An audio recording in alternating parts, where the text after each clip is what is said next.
Flash is coming up at the top of staircase. There's an easy kill for Hyper, and a second and a third. Dark Zero in full control.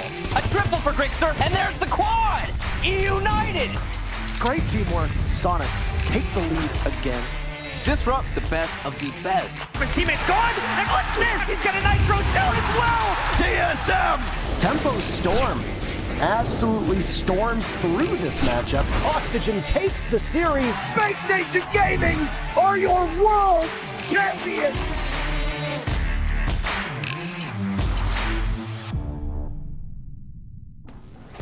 Welcome to Phase 2, Play Day 1 of the Rainbow Six Siege US Division. Today, TSM versus Oxygen, and then Disrupt versus Tempo Storm. The pressure is always on, non-stop. Now we move into Phase 2. I'm Jackie Jing. I am with Veli and Jesse. And gentlemen, how are you feeling? How do you feel about how things are lining up as we move into Phase 2 here? I'll start with you, Veli. This is something that we've never experienced in Rainbow Six Siege, and the stakes are even higher now. Not only for Group A, which is the upper side of the standings in NA, but the bottom side is who will fall into that relegation game. I'm excited. We have some great play days ahead of us. Yeah, I gotta say, like, just the way the format works, we've got the top 4 teams in one group and the bottom 4 in the other group. I think we got sort of the groups people expected going into the season, which means the top group is really, really stacked, but the bottom group looks really good too. So this should be a fun Phase 2. Definitely excited about it. Thanks so much, gentlemen. But really quickly, a quick word from our sponsors.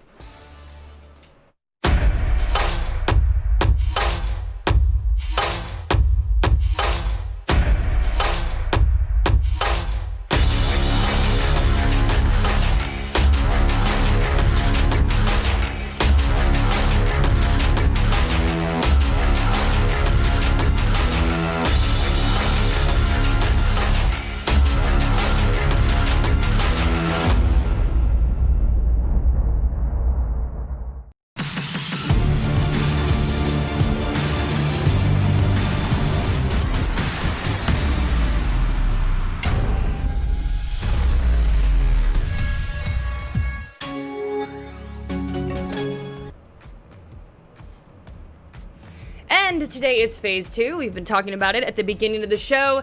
Jesse, break down what all of that means for us.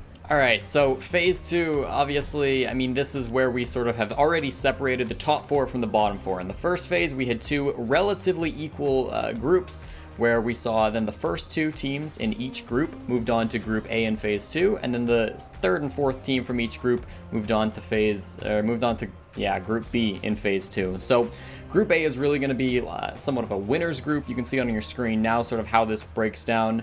But this means that these teams are already locked in for top 4. That means they're playing for an auto major spot in first, second, or third, or they're going to be playing for a spot at the North American qualifier if you get last in Group A. In Group B, you're kind of going life or death here. If you get first or second, you still have a shot. You can make it through the regional qualifier to get to the major, but third and fourth and you're out, and you won't have a shot at that major, which is really what this is all about.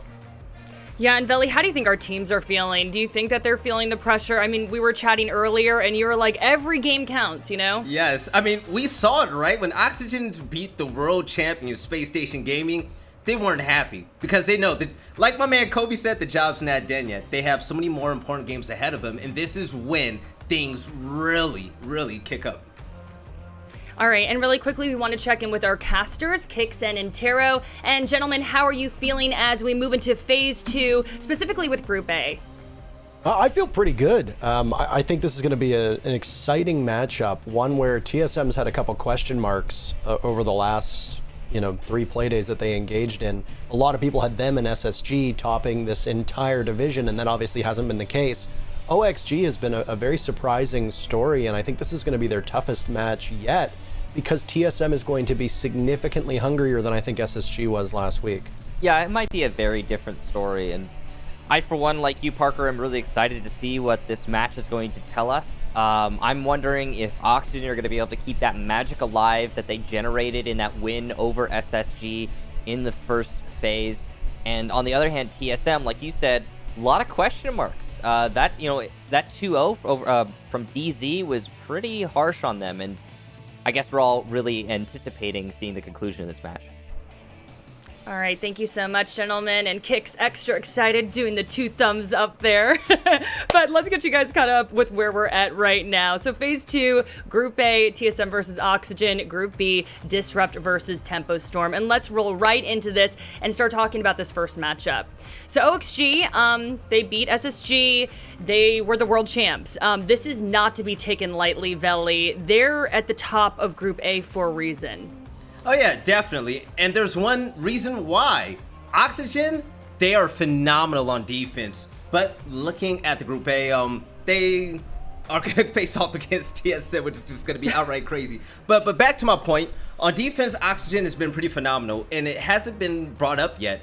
I took time to look at the stats, and it shows that against Space Station, Oxygen were 10 for 12 on defense, but also 13 for 18 against Disrupt Gaming. That gives them a total of 76% of a defensive success rate. Matching that up against their opponents, we're going to get into that soon. That's going to play one of the biggest roles in this game. And I would like to point out, main reason for their success, not just laxing, is going to be the resurgence of Bio. Because we know when he was on TSM, he wasn't this good. And this is a brand new Bio that we're seeing today. And interesting you bring up Bio. Jesse, the 3 of us have had this conversation a few times, but there's just been such an exceptional evolution with XOG. And do you believe that that is because of Bio's leadership, or do you think it's because each of these players are growing individually so much? I mean, I think it's more like a team growth, right? I think players are improving as well. There's been talk recently of like Foxay's improvement as a player, but the whole squad really have like boosted themselves up quite a bit, I would say, compared to like the end of last season. Their overall stats going back like the last 3 months are pretty bad. You know, Veli's talking about their defensive stats, but they have the worst offensive stats in the league right now, 29%. They have the worst opening engagement stat in the league at only 42%, but it's getting better. And so you've seen in their last couple of games here in the NAL, they really did boost some of those. Their attacking stat is still not amazing. They still do relatively average on there, and I think there is room for improvement, but it's getting better there. The opening kills are getting a lot better as well. You were just talking about Bio, obviously. He had +4 in the last game on opening frags, which for one best of 3, that's really good. So I think improvements are definitely coming from every single player on Oxygen, and we're probably just going to keep that train going. All right, and very quickly, let's check out this video of Oxygen. My role inside of the game is to be like the hard breach support player, you know, plant the bombs, open the walls. I'm basically one of the primary shot callers for the team. I kind of lead the team in the aspects of what we should do, what's our thought process during the game. I'm primarily the guy who ends up, making plays and putting myself in bad positions. I'm the guy who just tries to make openings for my team. I kind of play whatever operators needed at the time for certain setups, certain takes, just kind of whatever's needed. What makes me a successful flex player for my team? I would definitely say the versatility that I bring. I can play any operator. I don't like to think of myself as just a support. I'm able to fill any role that's needed. I'm willing to do anything for the team. I've played almost every role on different variations of teams, and I feel like on entry, I'm able to use my mind that I've developed other skills that I've played on other roles. I have a sports background, so I was big on studying film. So that carried over to Siege, where in my free time, all I'm doing is just watching VODs, trying to learn, trying to improve and adapt. Living in a team house just allows you to get even closer relationships with your teammates. It kind of forces you to solve problems between teammates because you can't just log off. Our chemistry's probably been a lot better. Growing up, I just always thought, being an esports player, living in a team house, that's what I wanted to do. So the fact that I get this opportunity to live with my team is unreal. And that was an inside look at Oxygen, but let's talk about TSM now. Okay, Veli, the star players are there, the skill is there, but real talk, their star just has not been shining as bright lately, especially this season. So what do they need to do today to remedy that and beat OXG? Well, there's one player that I think is head and shoulders above most, especially in his position. It's going to be my man Merc, and I was looking at his stats recently, especially this morning. Merc has a 57% win rate when it comes to opening duels, and that was 14 of them. I personally feel like Merc is better than that. Now I don't expect everyone to be godly like Hyper with a plus 70% win rate on those duels, but once Merc gets that first kill, it's what he does after that makes him so deadly. So I believe that their high-powered attack, which is their better feature about this team, is going to be powered by the one and only Merc. I want to see him have a huge day today.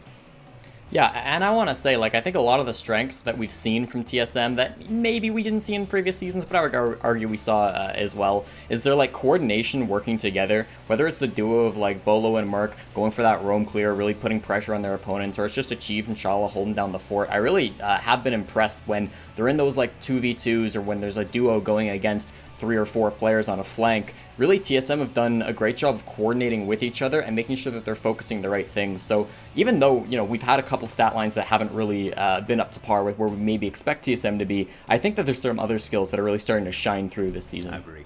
Okay, and Jesse, I heard you bring up Bolo. I mean, we got to have a discussion about this man. He is just absolutely nutty. If he turns up, he shows up today, I feel like TSM will be in great shape. Do you agree? Definitely. I think there's one thing that really, like, baffles me and confuses me more than anything, is that Bolo, I mean, last game went plus 26, and there's still people out there not rocking the Bolo charm on every single one of their guns. I mean, the kid's running around like a superhero, and you don't think maybe you want some of that on your gun too? I think that's pretty ridiculous. Personally, I equipped the charm, and I boosted myself straight out of Silver 4 right into Silver 3. It's been working for me. It's been working for you. Go buy the Bolo charm. Yes. All right. Oh boy, Bolo charm hype there. But gentlemen, this is the tough part. I really don't envy either of you. Okay. Prediction time. TSM or Oxygen? Veli, I'll start with you. I'm gonna go with Oxygen, but I feel like ultimately the storyline for this match is how good Oxygen are on defense compared to the offensive side of TSM. TSM has done better on attack than the opposition has done on defense through 4 out of the 6 maps that they have played. That's huge. I think Oxygen's defense is going to be way better this time around, and I hope that their attack kicks it up this game. Jesse? I agree that the sides are really going to play a part in this matchup. Oxygen needs to get their attacks in order if they want to win this match. Personally, I don't think it's going to happen. I'm going to go with TSM being able to lock down their holds and not really let Oxygen get anything. So I think TSM are going to be able to walk away with the win for this one. All right, y'all are divided. I really don't know. These are two Jackie, awesome who do you think teams. are going to win? You always ask the question, Jackie. Who do you think are going to win? Okay. You know what? I feel like OXG just kind of has that X factor right now, and TSM has not been playing as well as they usually do. But you know what? Maybe they are mad and they turn up today and they really want to show it. So there is my nebulous in the middle answer. I'm kind of leaning towards OXG though. Okay. I'll say OXG. Okay. Right. So Veli and I, let's see if Jesse proves us wrong. If Big Brain makes us look stupid. Anyways, all right. Everyone at home, we've been telling you this all the time, but please make sure you follow us on social. We got a Twitter account, we got an Instagram account, and also don't go anywhere. We got so much action ahead of us. We got this awesome matchup, the community poll result, and I mean, y'all are here for Kixon and Taro, right? That's pretty much it, right? All right, we will be right back. Do not go anywhere.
Welcome, everybody.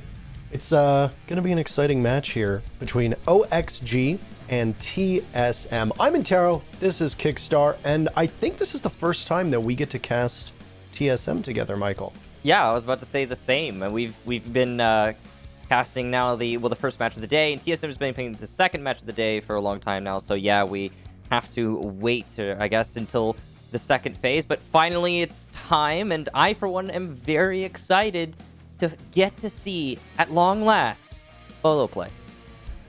You know, that question's always asked. It's asked all the time. You know, when is Bolo gonna play? Anyway, we'll get underway in just a second. But first, Kix, would you like to pose to the viewers our question of the day, or rather, our question of the match? Yeah, our question of the match that you can weigh in on for the community vote. So that's going to be, who will get the most 1vx's? Who will get the most clutches between Biologic on Oxygen side and Chala on TSM? Now, for those of you who don't know, both of these players are very clutch. They currently both sit top 3 in North America with 3 1vx's each. So you're gonna, I guess, get to weigh in on who will push further past each other there. And if you're wondering, in first position right now is Bosco for SSG. He's got 4 clutches. So yeah, I mean, it'll be an interesting statistic to track. It'd be kind of a shame if it didn't change at all, but I don't imagine that'll be the case with the best of 3 series. Speaking of, got maps ready, so we're gonna go ahead and go through that veto phase. There's a lot of people on this team that could be called clutch artists, if you'd like to refer to them as such. We've seen plenty of players on TSM pull these off. Ditto for OXG, and the one that really came to mind, it wasn't even Bio for me, it was Laxing. The amount of 1vx's that Laxing finds himself in because of the way that he plays obviously sets him up well to be able to clutch out the tail end of a round. But you're absolutely correct. Map ban phase, Coastline is gone, and Consulate is gone. There are a couple maps that these teams have played that overlapped, but for the most part, there is fertile ground here for us to go to a new map, and we're actually going to do just that. Clubhouse has not been played by either TSM or OXG so far this season, so we're going to get a good crack at a very strategic and tactical map between 2 aggressive teams. One that really shines on defense, which is OXG, and another team that has just been pulverizing people on attack in TSM. Yeah, I'm pretty excited to see Clubhouse, but for map number 2, we get Oregon. Now, that's really interesting. It has been played by Oxygen and TSM both, so it's a little bit interesting. For TSM, they managed to 7-5 tempo storm on that map. It looked really solid. Oxygen also beat SSG on Oregon 8-7 though. Very close result there, but still a win for Oxygen. So this is a good map for both teams, as is proven by their past results. Our decider though will be Theme Park. And if I'm not mistaken, that hasn't been played by either team. Or no, it has been played by TSM, but not Oxygen. And actually, now that I look at it, it's been played twice by TSM, and they have mixed results here. Yes, it was just played, Michael, against the Susquehanna Sonics on Monday, but that's okay. Sometimes there's a lot of Rainbow Six Siege esports right now, an awful lot to consume, so it's very easy for you to just kind of float in and out. But when we look at a map like Clubhouse, this is a map that, if I remember correctly, you denoted was not actually as defender-sided as we'd been led to believe previously. The stats had changed as of the conversation that you and I had on Monday. With a team like OXG, they're going to be the defensive rocks. And then you've got TSM, the team that on attack are so fierce and formidable. Is there an edge here now for TSM on this map because of the way that the map trend has gone over the last couple playdays? And as we speculate, we'll load in. It's map number 1 on Clubhouse. It's TSM's map choice, and we'll see, with TSM starting on attack, Oxygen on defense, what these teams end up doing with their operator bans. So the one thing that always makes me cautious about those kinds of statistics when we're discussing like whether they're winning on attack or defense is that often it comes down to how teams match up against each other. For example, Coastline has only been played 1 time in the US division, right? Typically attacker favored map, but it has, out of that 1 time, a 75% defense success rate. So that kind of paints a different story than what we're used to seeing from Coastline, and I think it's indicative of like the overall story or trend with how teams match up against each other. It's not so cut and dry, and we can use statistics as a reference point, but we got to remember teams match up in different ways. Anyway, rambling done. focusing in on these operator bands, Hibana, Thatcher, that is going to be really debilitating for the attack, because as I'm sure most of you know, Hibana is the only hard destructor that can open up all 3 drop downs. Yeah, now it's going to need to be a Thermite and a Thatch, or sorry, rather a Maverick and a Thermite. Mm-hmm. Which means that if you are particularly careful with that Maverick blowtorch, you can get 2 hatches with it. Yeah. The presumption will be that when you are attacking the downstairs bomb site, Maverick is going to go to the bar stock hatch, and is then going to go to, or rather the bar hatch, and then the stock hatch. That, conversely, is the Moto hatch and that blue hatch. The kitchen hatch is going to be likely where the Thermite goes with the exothermic charge. It also means that the second exothermic can only go on the dirt wall or the church wall. That's one piece of the puzzle for the defenders that they don't really need to try to figure out. That's going to make you in a much better position. And you're absolutely correct. That Hibana ban is going to change the way that this bomb site in particular plays out. And it makes an awful lot of sense that not only would Oxygen ban the Hibana, but then also rush down to this bomb site to start off with. They could have very easily gone to Cash CCTV, maybe even Gym Master. But they're going to have some added protection because of these operator bans. And no surprise that TSM will bring both the Thermite and the Maverick. They're going to need both of them on virtually every single bomb site. Probably going to be the same for both teams. When we get to the second half, you'll likely see Maverick and Thermite every single round. Just the same, you probably will for TSM in this first half. That's a really big open wall there. Slash making a ginormous gap. I mean, usually you'll see that, right? But many players and many teams just make it a vault hole. Slash is really committing his ammunition on the shotgun. He's only got 14 shells left now. And interestingly, they'll be double reinforcing the blue wall. Typically, there's a rotation made there. So a very different setup from Oxygen overall. And they are still holding blue. It's just being held in a different way. I like it, I like to call that open wall the Amar special. Because Necrox, when he was on EG, used to shoot that entire wall out. And it would require all of the munition from that shotgun. That's true. Retro would do it from time to time, too, when he was on that old Beast Coast / Cloud9 roster. So there's obviously some theory behind it. And OXG, which was the precursor to the Beast, or is, I guess, the successor to the Beast Coast and Cloud9 roster, is going to continue that trend. Merc opens up the drop down by the bar, and that's a good start there. It looks like he used more than he should have. I'm not 100% sure, but I think he doesn't have enough for a second drop. I mean, he might prove me wrong, of course, as he goes for it later on, but he probably won't need to. As Parker talked about, you're more than likely going to get one of the drops with the Maverick, and then the second drop with the exothermic, and then you don't have to get a third drop. It depends on what your goals are. The key is kitchen drop is nearly inaccessible, because the defense can deny kitchen drop, and since you don't have the Hibana, you don't have enough hard destruction to get it open, and then get everything else you want open at the same time. So they might, or by they, I mean the attack here, might have to adjust their strategy slightly away from kitchen, if that was their original intention. Attackers have located a bomb. They've already focused on blue a little bit. There goes the Goyo shield. That's down positioned by oil tunnel or oil pit. There's another Goyo shield that's by the other blue entrance, providing that it was there. It looks like it's actually been moved. So you've got the Goyo positioned behind that generator that's played in blue, and looked like he actually was able to get out of there pretty quickly. Bio, did he reposition? No, he did not. There was movement behind him inside of church, and as you noted, that church wall into blue is double reinforced. First kill comes from the defense as Vertical finds his target onto Merc, traded off by Achieved's killing onto Foxe. The church wall's been opened up and the attackers will now go to work with another for TSM on the board. Vertical finds his second as he'll punish Geo, both the hard breachers from TSM down. But with 30 seconds left, you're not going to be hard breaching very much. The focus is going to be on the church wall. A frag grenade will take the deployable shield, forcing Vertical back as there goes another frag grenade sailing in, and it's laxing to take out Bolo. So TSM's push is faltering now with 15 seconds to go. Prone on the ground, achieved a kill onto Vertical. The Jaeger will be dusted off. Laxing, playing with very limited HP. He's gone to Chala. It's Slashug in a 2v1. Or rather, in his position, a 1v2. Diffuser is down and he'll push up over towards Moto. There's an opening, and he gets sprayed down by the sledge. A pre-fire from Achieved. More than one kill for Achieved on that round in TSM. And a very interesting brawl. Take round number one. Yeah, that was very interesting. You said it. I mean, the way it played out is definitely not what you would expect.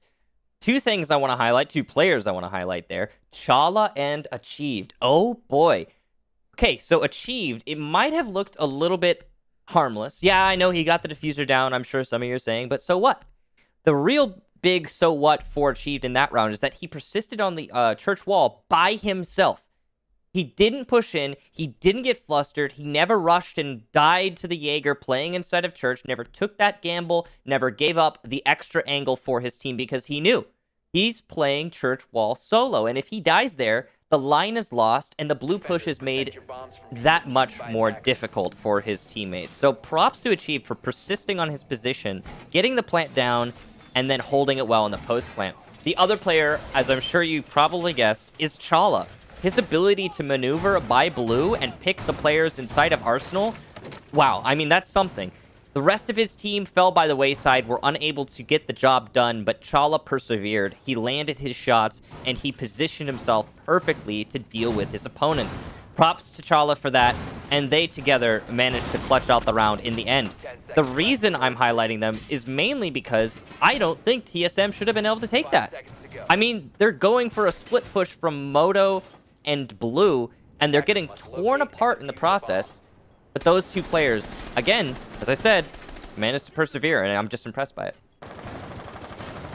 It was that entire church wall take, I think, that really exemplified how strong TSM's footing was on that part of the map, but everything else was maybe not where you wanted it to be. Chala obviously was a standout performer as he got two crucial picks, and impactful picks at that, as it was OXG trying to cover against the moat, or rather the back of church. So Chala taking out two very important pieces of OXG's defensive lineup allowed the rest of TSM to just exert that influence over in the position where Vertical was playing behind the deployable shield after the frag grenades from the sledge went out from Achieved. And both, honestly, Chala and Achieved were the stories of that round, and how they were able to just simply wait, allow the rest of the team to just cut through the utility of Oxygen, and then get their gadgetry off. There is a Jaeger and a Wamai on the board. They're going to just gobble up all of the flashbangs, all of the explosives, and even the fire arrows that you see from Chala. So you have to be very careful. No way! Vertical missed opportunity. No damage done to Merc. Good lord. That's a frustrating one to watch. If he just slowed down, lined up the shot, but no, it's not to be. Alas, I'm sure Vertical says, as he maneuvers to hold the church wall. Now, they brought the Kai to deny the church wall from getting opened up, as I'm sure many of you... Oh, opportunity number 2, but that as well is lost, and... Well, again, Vertical taking no damage there. I like the aggression from Vert, unfortunately... Or not... Yeah, from Vert, pardon. Merc taking no damage. I got it confused. I like the aggression from Vert, it just didn't net the result he wanted. Oh man, patience is not just a virtue, but patience can also be that opening kill, and Vertical involved in the first one, round number 1, is not going to have the same luck this time around.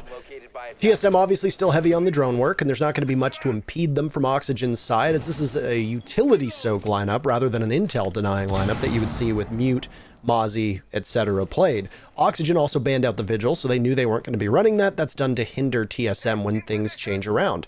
There's somebody from OXG just creeping up the stairs, and it's the Wamai. He catches Bolo as he's in the middle of changing his gun, but Merc has already dropped through Moto Hatch and trades it off very neatly. And now to the wall, the blowtorch will go with 30 seconds left. You'll have some work to do to cut open as much of an avenue as you can. Merc will breathe in some of that gas tossed out by the smoke, and down goes Merc to Vertical. So the Mavericks blowtorch isn't going to be able to do all that much. TSM trailing for the remaining 10 seconds, but bursting into sight is the sledge, and he's going to be able to get a nice cross, but it's achieved against the world. He outduels the Doc, but he's not going to have much luck against Slash Hug from inside a church, and Oxygen will equalize by taking round 2. Slash, of course, the most integral player in that round. Beautiful play by the church wall position, using that shield to great effect. That's a throwback anchor position. We're all the way back to year 1 here, ladies and gentlemen, as that's where we used to play the smoke back in the day. And it used to be that you were trying to deny the church wall push. You're trying to assist the Arsenal push. And, well, the bottom floor hasn't changed a lot since way back when. Blue's changed a little bit, but other than that, it's the same. So, yeah, well played to Slash, and again, what a throwback. The people who've been watching since way back then, I'm sure, are getting a little bit of deja vu as I am right now. Well played, of course, across the board as well to the overall defense for Oxygen. The way that they held on to Blue is very interesting to me because they didn't have a player in Blue. They held it passively. They had the double reinforcement that I found so odd in the first round, and they, instead of positioning a player in there, just established a crossfire. And by keeping that crossfire alive and also peeking aggressively from Church into Blue, while Moto is not being controlled by the attack, that gave them a lot of power on that Blue push and allowed them to get some kills over there. So, nice setup there from Oxygen. I like to see it. A big fault of TSM is their inability to control Moto in the Church hallway, and then also the fact that they let Foxay push up on Bolo like that. Nobody puts Bolo in corner. Yeah, well, I mean, except for Oxygen, I guess, in that last round, or Foxay specifically. I was just hoping you got the reference. I kind of do. You either get it or you don't, Michael. It's I've heard it it's before. binary. It is or it isn't. I've heard it before, but I don't remember where, Parker. I'm sorry. That's fun. Here's a setup inside a garage, a very important spot for somebody to be playing, and Wamai has been the operator that more often than not has been in that particular position because you can continue to build those magnets and toss them down, and you essentially save yourself from being fire arrowed. And that's exactly the position that you see from none other than Bio. The wall will go off as the missed impact grenade from Foxay will mean that the garage is now going to be significantly harder to hold, and I think he realizes that he can't wear out his welcome, so there goes Foxay. More magnets being tossed down as the pressure onto Bio is going to be significantly more, knowing that he's got to cover 3 doorways rather than just 2, as that breach has effectively worked as a door. I thought Foxay was going to peel off, but apparently he's not. He just manages to avoid some shots from Merc positioned at that open breach. Will ding the Prisma, and now he's going to have to back up just a little bit as his position is given away. Yeah, this Maverickle will make that position unplayable, and Merc will lock down the rotation there. There's still Capitao in play, and he's still got his bolts, but this is a Wamai, and a reminder, the Wamai magnets will catch those fire bolts. So as long as Bio can keep throwing down his magnets, he'll be fine. Well, he'll persevere for now. There's also nades to be considered, at least one still on achieved. Vertical gets Merc though, that's the Maverick, so hard destruction is hindered for the attack. Nade prepped and ready for achieved. I think the magnets have been cleared. Up it goes, and it doesn't net the kill, but Bio will still die, only this instead to Bolo's gunplay. Foxay from Oil Pit gets achieved, beautiful stuff there. TSM really incurring a lot of casualties as they try to enter into Garage. And TSM struggled with that garage door for such a long period of time that I don't think they had the wherewithal as to what to do next. It's going to leave Gio in a 1v4. He'll have to hop on in. He's getting control, or at least trying to get control from up on rafters. He's getting shot at from the opening in the wall, red stairs, and then downstairs in garage as well. Anyway, that's 2 in a row for OXG. And honestly, the real story there, the inability for TSM to figure out and solve the question of what do we do with the alibi in garage? Foxay didn't have to worry too much. Yes, that one wall opened up after the fail impact trick. Exothermic charge blew it wide open, but you know how challenging it can be to shake off a good Wamai positioned up top in the rafters.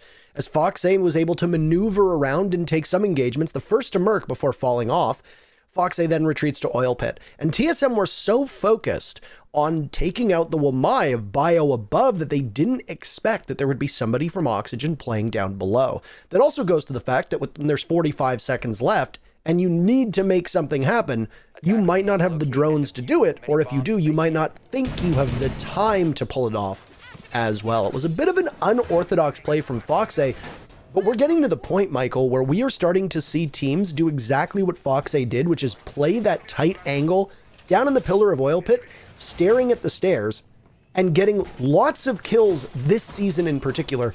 You'd think that teams would have an understanding of that and be able to counter it, or at least be prepared for it. So there's a lot of conversations surrounding the increase in aggression from the defense. And I agree it should be more prepared for. It's the whole idea behind it is that you're going to catch your opponent off guard and you're going to get an easy pick, and it's going to debilitate the attack. Or the defense, depending, of course, on how you exactly, what side you're on, how exactly you're playing around it. You can get aggressive on both sides. Just easier to be off-putting, I guess, or like odd getting aggressive on defense. Just more random that way.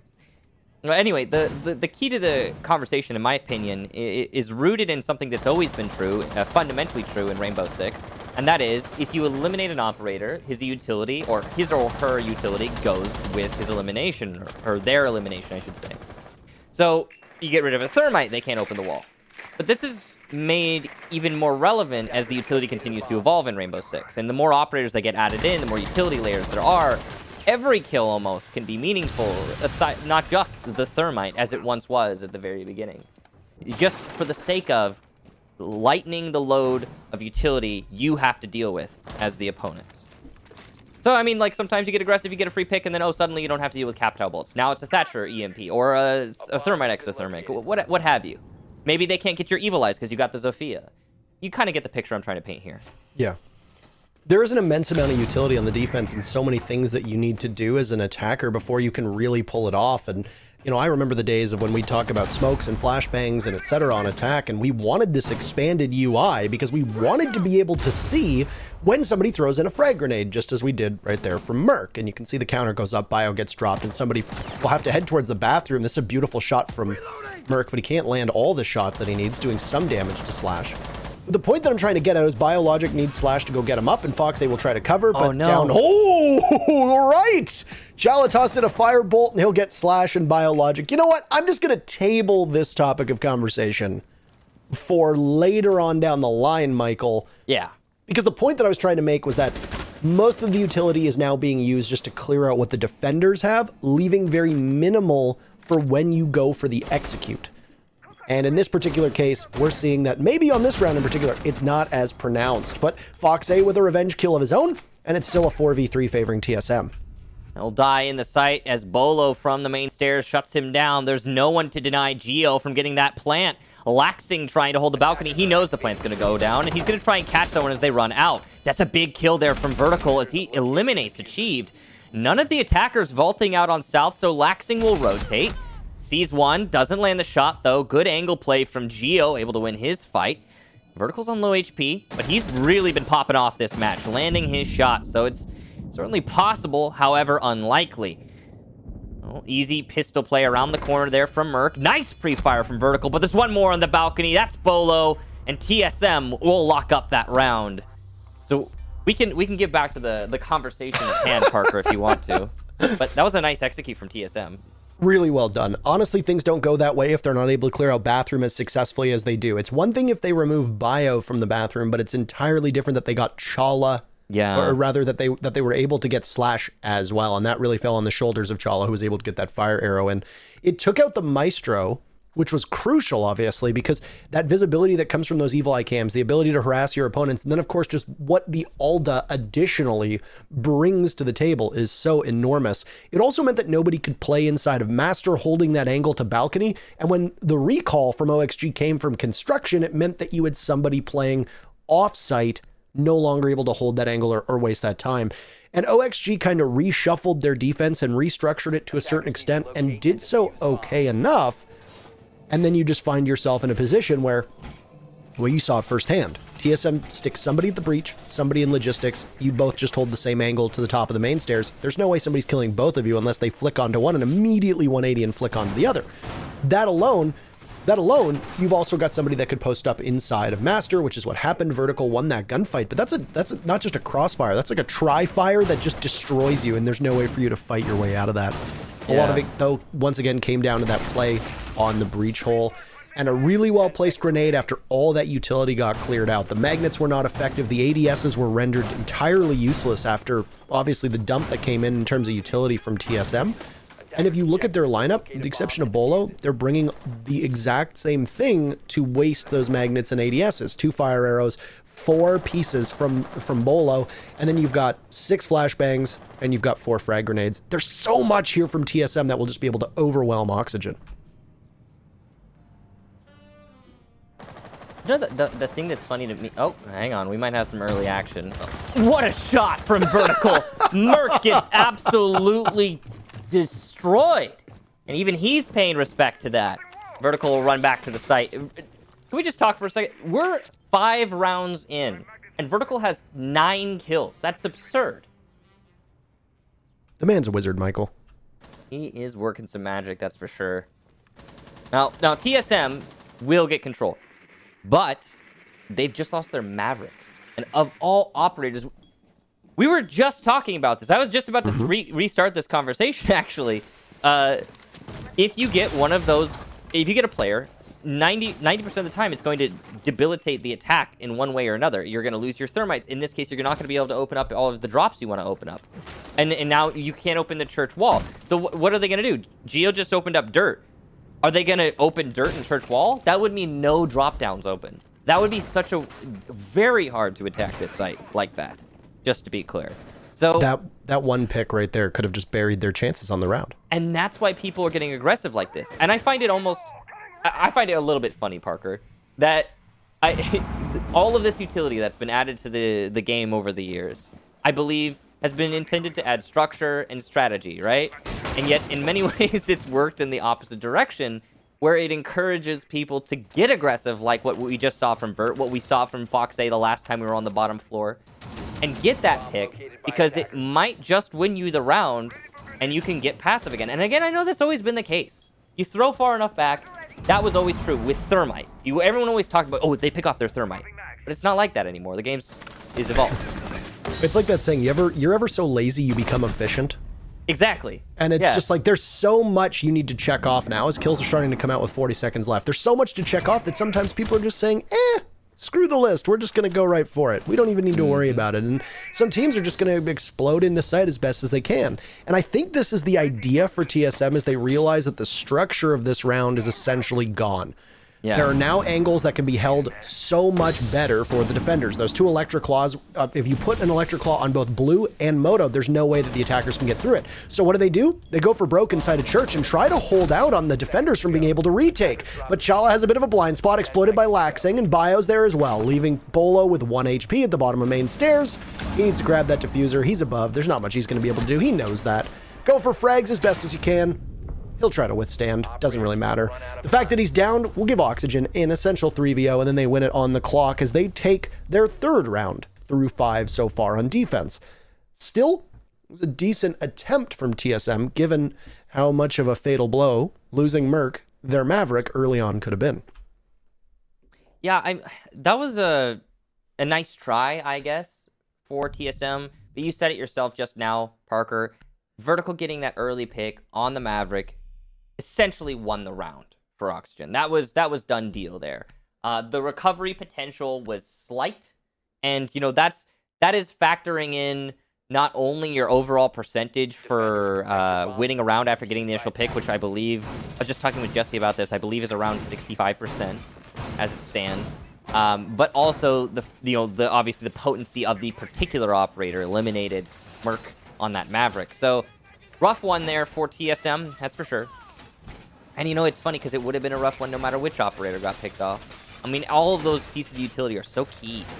You were talking about it earlier, where you were like, it's the defender utility that gets put up, and then it's the attacker utility that has to clear it out. And as they both keep getting more and more inflated, more and more meaningful to the outcome of the round, every pick means more and more, and thus you get those aggressive plays from both squads. I mean, remember, go ahead. I'd consider it I'd call it a utility arms race. Yeah, something like that. I mean, remember, I can't remember which match it was that we were casting, but we had a moment where it was on Cafe, and an Ashe ran in through prep and picked off someone and just immediately left. Just immediately got the heck out of it. I remember that. It was earlier in the season, wasn't it? I think it was E-United. I think it was. E-United loves to do that. They'll just sprint in. It'll be Alfama or maybe Yeti. They'll just sprint in, try to get a pick. They get the pick, and then that's it. And then they go back. And that's kind of on the same storyline. But sorry, I'll go ahead and redirect us back to this real quick. Impact tricking fails a 2nd time. Now, we've learned that impact trick is rather finicky, so that doesn't necessarily reflect poorly on Fox A. But look at this rush here from TSM, or an attempt at one, as Biological shut it down, getting 2 big kills. Slash will add to the carnage as Chala is eliminated, and he gets his second. It's all unachieved, and he doesn't get anyone. Slash with the third. Oxygen shut that rush down. The man's so nice, they named him twice. Spencer/Ugg Oliver. So steady, so good for Oxygen, and honestly, I think he's been one of the best pickups on any team in North America. I am also a /Ugg stan. I would like to be on record as a /Ugg stan. We stan Slash. We have no choice but to stan. So, honestly, we talk about this utility, and you know that the one point that I think needs to be raised often is just that you said it yourself. There's so much utility that some teams are just foregoing the complications that it brings, and they're just using a little bit of it and then just trying to win outright gunfights. Yeah. I'm not one to plug content that I'm on, but it was a very good conversation that happened on the weekend with a bunch of coaches from all 4 of the regions. Oh, yeah? And one of the issues that was brought up was that it's gotten to a point now where there's so much utility on all sides that the most valuable thing you can do is go for an early pick. Yep. Get that opening pick, and on attack, if it's a hard breacher, you've essentially sunk them at this point. Because if it's thermite, those are 3 flashbangs and 2 exothermic charges that are absolutely required for the execute. If it's a Hibana, same thing, flashes X Kairos. If it's Maverick, it's frag grenades and a gadget that can cut through if there's a Thatcher ban, any of the hard reinforcements that you're going to find. It's so vital that a single pick is the best strategy. It's not even about utility at that point. It's just you pick a Doc, you pick maybe an Echo if he's not banned, you pick a Kaid as we saw, and you just try to get that opening pick, and that's it. You basically win the rest of the round. If it's the Buck, then the kitchen floor doesn't get opened up. If it's the Zofia, then the Evil Eyes persist. I mean, like, no matter what, you can just go on and on endlessly on that conversation, and it goes both ways to an extent as well. Keep that in mind. You know, like if it's the Maestro, then his Evil Eyes don't move anymore. If it's the Smoke, then no, you don't get that whole minute of denial on a particular lane.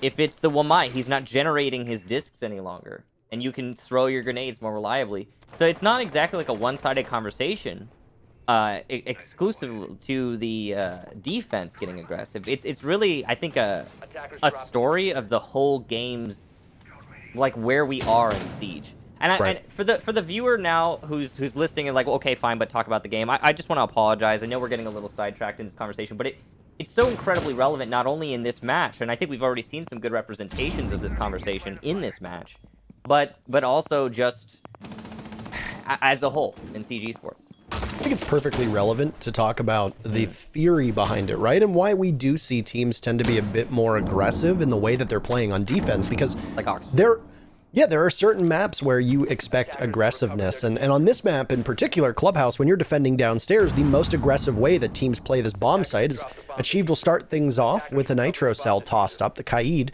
playing at what appears to be the bottom of main stairs. That's a common spot, but actually hits the ceiling and takes out the Buck. So Slash is gone, and TSM gets the opening duel, only their second opening pick of the series so far.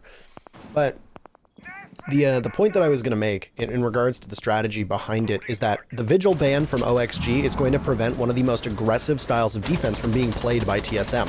They can still use Mozzie, they can still use Castle, but they're not going to have a really powerful operator. And Oxygen played around that with an alibi on the board, and you can still roam on the bottom floor in unpredictable fashion, but Vigil makes it so important. Anyway, Vertical and Slash are gone for Oxygen. Merc is gone for TSM. For the attackers, that's the Zofia and the Buck. Those are very critical operators, and it's going to make it a lot harder for the remainder of Oxygen to pull off this execute with 30 seconds left. Here comes those gas canisters from Chala. Achieved also will take down Foxay as he attempts to push by Blue. It's the remainder of Oxygen actually trying to push Blue now. As you can see, one from each lane. Bio will get Achieved. This is winnable. You'll also see the smoke inside of Arsenal. All 3 defenders are in Arsenal, but Oxygen doesn't know that. They've only got a few seconds left, and Geo will clean things up. TSM locks out that round. They start the second half really well with a win of their own, starting to come back to that 4-2 skyline we saw ourselves in, and make it 4-3. Did you say Skyline? Did I say skyline? You said Skyline, Michael. I meant scoreline. Are you sitting at your window looking out on the city? No, there's a building next to my window. You a car fan, maybe? I am not. Well, there you go. Okay, I don't know how it found itself in my head, and I guess, whoops. Maybe it was something that was happening in game. Not really sure. Let's assess the pulse pick, by the way, on that defense, because we've seen pulse get used on the church basement and almost always used the same way. Almost always in what is referred to as pulse spot by a lot of North American teams, which is over in the back of Arsenal by the reinforced panel that is by the default cam at the bottom of main stairs. Right. Some teams have used the pulse inside of church so that they can know if a Maverick or a Hibana or a Thermite is coming up, where the gadgetry is going to get applied, if there's going to be any frag grenades you need to worry about getting dropped over top of you, or even if you're a defender and you've got one of those, you know, C4 tosses lined up. But in that particular round, the way that we saw the pulse getting played, I don't know, but my assumption would be that the reason why Achieved's Nitro Cell was able to go off as the Kaid playing inside of church was because of the calling from the pulse. Playing in that position, you've got full vision on the bottom of the stairs. You know the buck is above you. You don't need a pulse to know that there's a buck skeleton keying away the roof over top of you, but it certainly helps. And you have to imagine that TSM could completely shift their focus from the bottom of the main stairs solely because of that pulse, and instead look towards blue and coalesce around the back of Arsenal. Certainly could have been the case. I mean, well, overall, the way that it played out was really weird in terms of positioning. If we're talking about positioning, like, we had 3 people in the defense there in the end, playing inside of Arsenal behind those boxes. The only reason that works is because of the lack of hard destruction. The Hibana ban again proves itself to be debilitating to the attack on this map. At least that's what I'm noticing from that last round. And I mean, of course, that's the first attack there from Oxygen, but sorry, I got a little bit of sidestep on the particular conversation we were having, but it's an interesting point. It's an interesting roam. Speaking of things that are a little bit different for TSM. The way that they're playing underneath the site right now, they've only got 2 anchors. They've got Merc and Chala, and that's definitely workable, but it's dangerous. It exposes them to a rush, and yeah, they've got C4 from below as well, but if site control is fully lost, if cash is lost all the way in, then Oxygen should still be able to take this round fairly easily. This play down in lounge that we see, that was the Jaeger of, was it Achieved, playing behind that deployable shield, or was down there for a period of time, is something that we've seen reminiscent, actually, of SSG. And the old OXG squad, I want to say, that we saw this on when Retro used to be on the team. But anyway, it allows you to waste a significant amount of time, and especially now when you've got Achieved down below with Bolo, there's a Nitro Cell there. Starting off the festivities is Achieved. He'll take out Slashug inside of stock, and down goes the buck again. And unfortunately for Slash, that's the second time you've seen him be the opening death. The focus now, we will see on impact tricking, will be over towards construction, and the exothermic charge just narrowly taken out by the impact grenade thrown from Merc. Over top, an absolute hail of flashbangs, and there you go. Another exothermic charge looks good to go, as there's no impacts from Merc to be able to do all that much. That's a big impact from Merc, especially considering that Exo was placed in the soft destruction on the wall. That could have protected it, but Merc placed it well. Not going to matter in the end, though. Foxay will get Bolo downstairs, so that's 1 C4 that will not deny from below. Meanwhile, Oxygen still pushing by the workshop side, and at the top of red, Chala's going to do his darndest to try and deny this push. He's only got 1 gas canister. There it goes, but it won't get activated. The last player is Achieved, and he gets knifed out of competition. Oxygen with a gruesome execution into the site, and really thoroughly taking down every one of the players on TSM. Or was Foxay saying, no! That's exactly what he said. The Jaeger pops up and he's like, no! It's like when you boop a dog on the nose ever so slightly and you're like, no, stop. That's exactly what it was. Just a gentle love tap. Not that I want people, PETA in particular, to know that I'm not advocating for violence against animals. I love dogs. No, of course not. But yeah, no, I get what you're saying. Yeah, Never, even though a fox is technically an animal. But he got shut down. He got slapped down. Yeah. Yes. That was Foxay forcefully closing the door on any possible comeback. And Oxygen as a whole in that round. That's true. They were so systematic with how they just picked off TSM one by one. They lost the opening duel downstairs. Slash is taken out of stock. not able to really do much with the lounge presence that we saw from TSM, and TSM had doubled up on the defenders that were playing down there. You have a great gun in the Jaeger's hands, and you have a mech gun in the TCSG of Kaid. But more importantly, the Nitro Cell is down below, which as an attacking team, you always have to be cognizant of, because we could put up a 40-minute montage of planters getting annihilated and blown sky high by C4s from below inside of lounge. So you need to clear that out before you can really go for the execute, but it was very apparent that OXG's focus was to not get the diffuser down. After they opened up the construction wall and after Merc had been shaken off of his position, OXG split their forces, they took construction, they took the breach, they took the lounge, and they won every gunfight. And the advantage that TSM had opened up by taking out Slash vanished very quickly. Yeah. And we've talked about this a little bit in the past. And of course, Oxygen's roster has changed up since, you know, we've seen, since way back when. But I will say, I still believe that Oxygen is a type of team. Okay, so that, by the way, that Electroclaw is placed, I believe, on the rafters next to Geo. I'm not. Yeah, there it is. So the Kali charge shouldn't get it through the wall. So you'll have to take rafters before you can open the wall if you don't have a Thatcher. Or you can try and nade it or impact it or something along those lines. But look at the ADSs. That's going to take a while, especially with Wamai playing this position. Anyway, I was going to say, Oxygen is a kind of emotional team. They are momentum-based. If they are winning rounds and winning maps and they carry that forward, they'll keep doing it. They'll keep doing well. And right now, Oxygen is in a great position. They've got to be feeling the vibe of this match so far. 5-3 against TSM, and they're winning their attacks as well. Things are looking pretty solid here for Oxygen. As the analysts had set us up, this is very much an offensive powerhouse versus a defensive juggernaut. And if you look at the scoreline, OXG did what they needed to do on defense. If they are really going to be that defensive juggernaut, then they need to ensure that they are winning their D. It doesn't matter if it's a map that is attacker favored or defender favored. The stats for OXG are mind-boggling. They're eye-popping on defense. So you need to ensure that you're winning your defenses. They do that just fine. But now they're also winning their attacks, which is the problem that you're finding for TSM, is that TSM's defense is okay, but it's not as strong as it needs to be. They managed to take out Fox A after the opening duel had been won by the Maverick, as Fox A was not going to be in a good position to get out, but then Slash from inside a garage, a long-range pick, will down the Maestro. The head seen for but a second, but Slash is not able to follow up just yet. Vertical down below to be putting in pressure if he needs to, and Slash gets taken out from Achieved inside of Rafters with 2 kills onto both Bio and Slash. This flank from the Jaeger working out so well. He'll hit onto his belly and continue to crawl around the rafters as it looked like Oxygen was going to try to take that spot, but they realize that there's a greater challenge ahead of them. It's a 2v4. Achieved still there, losing his fight to Laxing, but you can't really be that upset because a lot of people end up with that exact result. The smoke will stop Laxing from being able to ascend the stairs, vertical onto Merc, and very quickly a 4v2 has become a 2v2.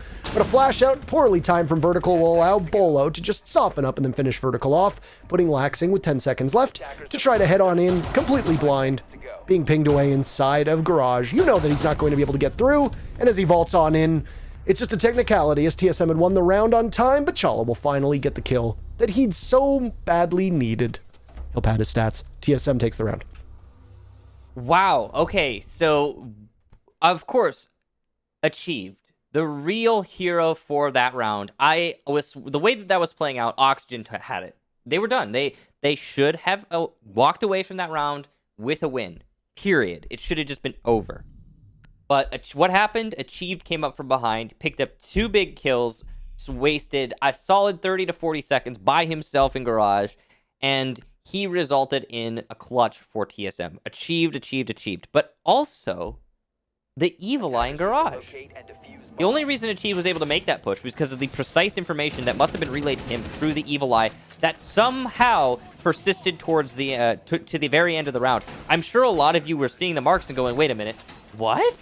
They still have some information in garage? That can't be. It's nearly the end of the round. And when I saw that Evil Eye, I thought the same thing. I was like, whoa, how is an Evil Eye still in garage? How has that not been dealt with? And that right there, again, that's why Achieved gets to flank. It's why he gets 2 kills, because somebody's telling him exactly where those targets are.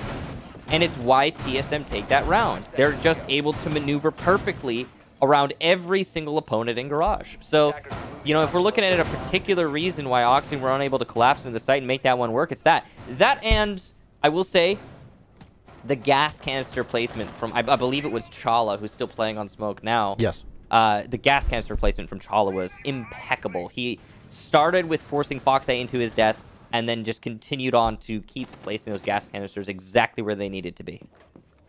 It doesn't help that the one operator that was inside of the garage was the Kali, who is the one you'd expect the most to tunnel vision in that circumstance. So, I mean, obviously that's not the only reason, but it certainly doesn't help at all. Oh no, now, it's the same. It was the Kaid taking out the Maverick. This is a mirror matchup from when OXG was on defense. The only difference was that it was a vertical doing it with the TCSG onto Merc. In this case, it's achieved taking out Foxay, and I suspect that this round is going to play out very similarly to what we saw when the Maverick was lost on TSM's side in the previous round. So this might be a challenge. The only difference now is that they're actually able to get the Electric Claw.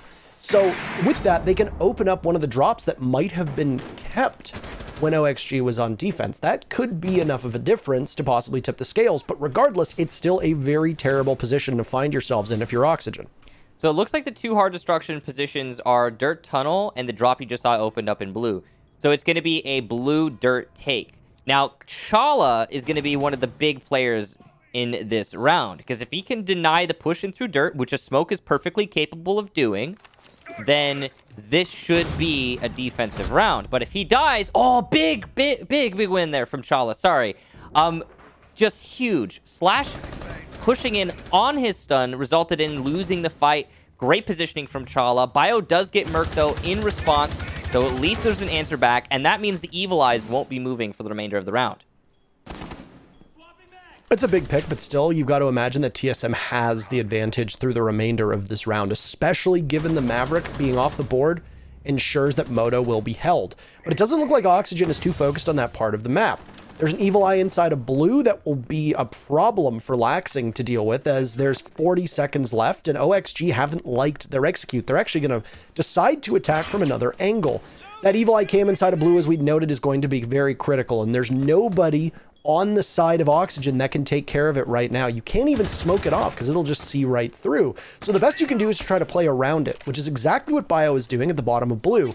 He's got vertical lined up with him, and it'll just be a slugfest, and ADS eating one part of Oxygen's utility, and that is a bit of a mistake. A Nitro Cell and then an SMG from TSM will claim 2 of the 3 members of OXG, and Vertical will just go fishing. He gets caught in, once again, a 3-way crossfire. A Tri-Fire? What are we going to call it? TSM takes the round. It's 5-5. I like Tri-Fire. Beautiful round there for TSM. I, again, would place a lot of the credit at Chala's feet. I talked about the importance of holding on to Dirt Tunnel, and since you commit half of your hard destruction to opening Dirt Tunnel as an attacking team, if you don't get to utilize it, it will debilitate the attack, and that's exactly what happened. Chala held Dirt Tunnel. Then it's just blue for Oxygen. An exclusively blue take is liable to failure. I mean, it's what's likely to fail, is I guess what I should have said. But it mostly comes down to the crossfire that you're going to get from Church and Arsenal. Right? It's a very simple thing. It's a very simple concept, and it's been in Siege since the beginning of time. When you're walking into that crossfire, you're not going to be able to take both of the fights at the same time. And then it gets even worse as you continue to push deeper into the site. Like you said, Parker, that Tri-Fire comes into play, and your odds of success dwindle further. So, big job there done by Chala. Huge round for him. Just the 1 kill, probably the most impactful kill of the round. And overall, nice holdout for TSM. 10 seconds to insertion. Well, a Gym Master defense, only one that we've seen so far, and it was a very obvious victory by the attackers. And that was the one where TSM were able to leverage their control of the balcony through a jacuzzi breach into bathroom, and they took out both, was it Slashug and Bio in one fell swoop, and then with that lockdown the rest of the bomb site. It is very difficult to retake this site when you have lost control of it. If you surrender construction, if you surrender logistics, your only real saving grace is main stairs through Gym Master, which is usually negated by a team taking out that jacuzzi wall. You have to win a heads-up gunfight in that particular position, which obviously doesn't always happen. So a really rough spot to be in if you're the defenders, which is why you need to rely on getting that opening pick, and you cannot lose either construction or logistics. Now, I mean, obviously, we've seen a lot of defenses of this bomb site over the last couple weeks across all regions. And I don't know the exact stats on it. I'm sure Jesse Chick actually probably has stats on this. That young man has stats on everything. It's very impressive.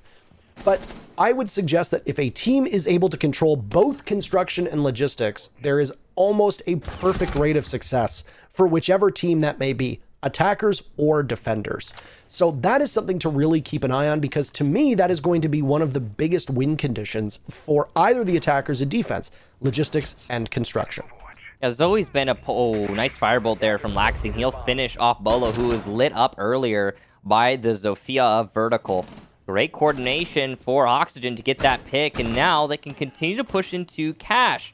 The wall is opened and soft, but there's still an opponent on the other side. That's Achieved, who has been the top performer by far and away for TSM, and he'll continue doing damage, but not getting the kill. That's unfortunate for him. The second shotgun blast, dead center on Vertical, but not enough pellets landed, and Foxay will get a double kill as he hits the site.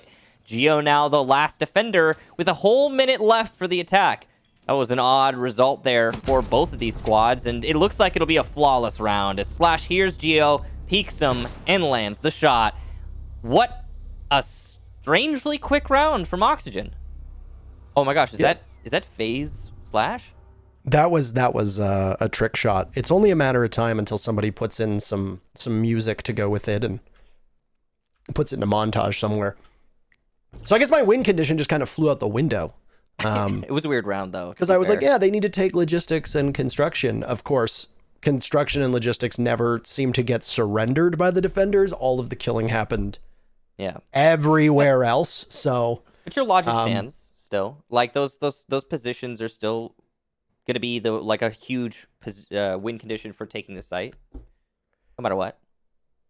Yeah, I feel like they still lost those parts of the map just by dying elsewhere. Yeah.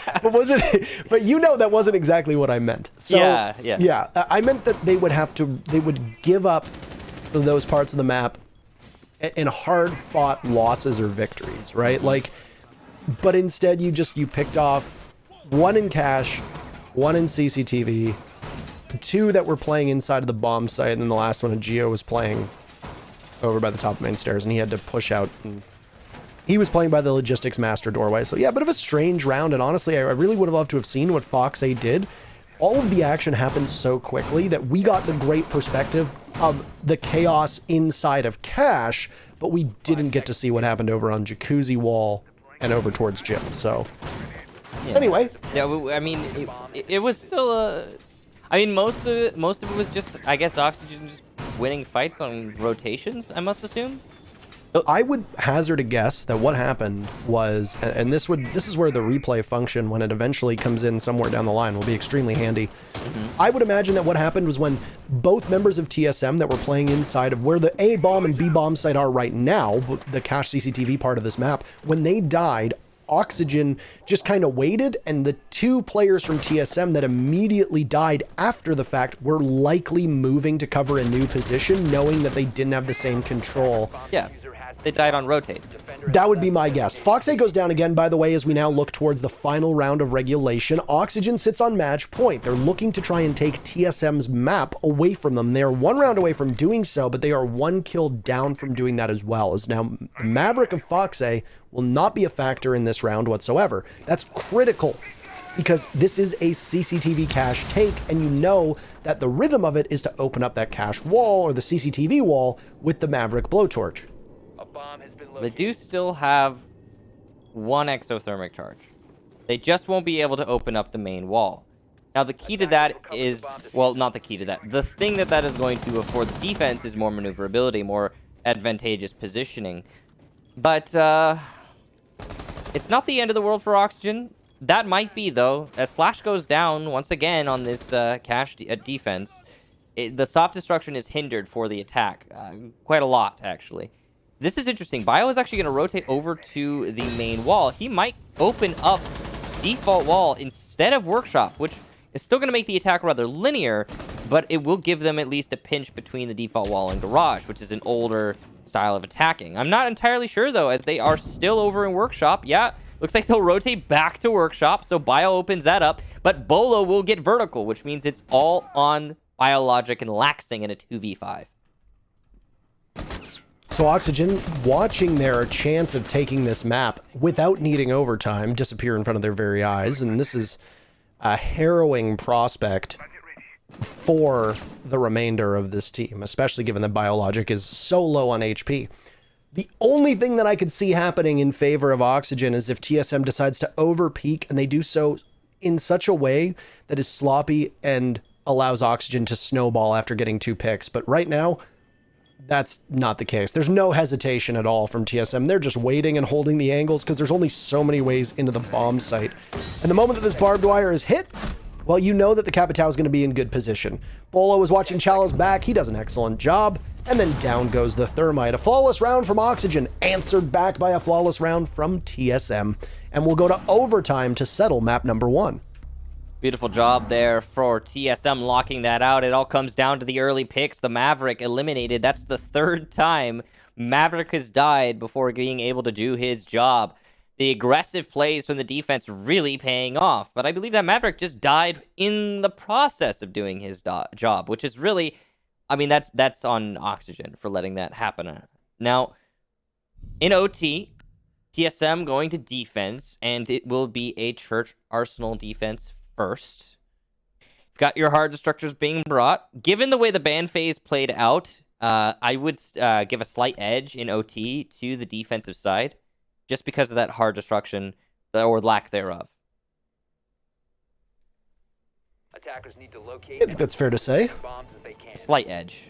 Not a slight edge. Based on what we've been seeing through this match, though, it's not that massive. It's been a pretty even match overall. Or map. When we saw the defense downstairs before, TSM was putting Bolo on that pulse position. He's going to be on Wamai instead, and Wamai with the proximity alarms instead of a deployable shield, which is an interesting choice since there is a near, universal consensus, if not a universal consensus, that Wamai with the deployable shield is currently far too strong. It's very meta. And the best way, it is the meta, and the best way to try and reduce some of the influence of Wamai is to take that deployable shield away. But, I mean, the goal of a proximity alarm, obviously, is to be set up in position where people are going to push from, but you don't want to put somebody to watch, obviously. Very similar to a Claymore on attack. You put down a Claymore on a doorway so somebody doesn't need to watch it. It's a common run-out spot. It's going to deter somebody from taking a fight there. But it looked like he put one of them in blue, and it looked like he put the other in dirt tunnel. Maybe he put them both in dirt tunnel. I'm not entirely sure, but that will at least be a position that TSM is not going to have to hold down. And given the fact that TSM is going to be on defense twice, and the defenders are currently winning their side 4-2, the advantage has to swing back in favor of TSM for this. So we'll see exactly how Oxygen is going to confront it, as there's a utility dump 1 minute in over towards blue. He's also using the MP5K. Now, it's really preference. But, I mean, the only advantage the MP5K really has, I guess, is it zooms in a little faster because this is SMG. But that's not a huge deal. It's just a little bit of a comfort thing. And also, it doesn't take up half your screen, which is nice. A lot of people, though, really liking the AUG, as, I mean, it's an assault rifle on defense. No matter how you look at it, though, that's what Bolo's running. And he's got a solid, I think, setup there with the Wamai. He'll be assisting the blue hold. That's a powerful position, of course. Blue is so difficult for the defense to hold just because of the throwables. And that's why you see all those ADSs stacked there. You'll see the Wamai magnets being thrown out to support it. They're just trying to keep Geo alive and thus delay the push from Oxygen. And, well, Merc, once again, an early pick for TSM. Well, I mean, for Oxygen onto TSM. And that keeps happening to Merc time and time again. And it'll happen once more. I feel like maybe Maestro's not his operator because the Evil Eyes now will stay silent. This is a tough spot to be in, as Merc is having a really rough game, and in fact hasn't been the most consistent so far this season. he's struggled online in comparison to the way that he plays on LAN, and I don't know what the thinking behind that may be, but obviously the stat line for Merc is not where it needs to be, and it's very crucial for this team that he show up and perform. So much utility being used over towards the church wall as we now look into the execute that's happening, and the Maverick of Fox A, who's managed to live to the tail end of this round, is putting in some work to try and open up that church. Meanwhile, Geo will try to keep the attackers at bay over by blue. There's a frag grenade that will go in at the feet of the Kaid have achieved, but do no real damage. Bolo, meanwhile, finds Biologic. Bolo playing over by dummies, and Laxing gets one of his own. Another kill from Laxing as the Capitao is just doing so much damage. The Kaid has not been shaken off of the wall, but his position will be given away by the kill onto Vertical. 10 seconds left for Oxygen to find it. Spam marks will come in. A frag grenade gets tossed out, and Laxing prevents Achieve from being able to do any significant damage to Fox A. He got his teammates back, and with it, OXG is the round. Beautiful job there from OXG. There's a couple layers to that, but the ones that I want to focus on are the Maverick holes inside of Church and what that did to the blue defense. So when the Maverick opens up those holes in Church, all of the players inside of Church have to focus on those Maverick holes, have to focus on Moto Door and the hallway push. They cannot assist the blue hold nearly as much as they would like to, especially with the way that the blue wall was set up.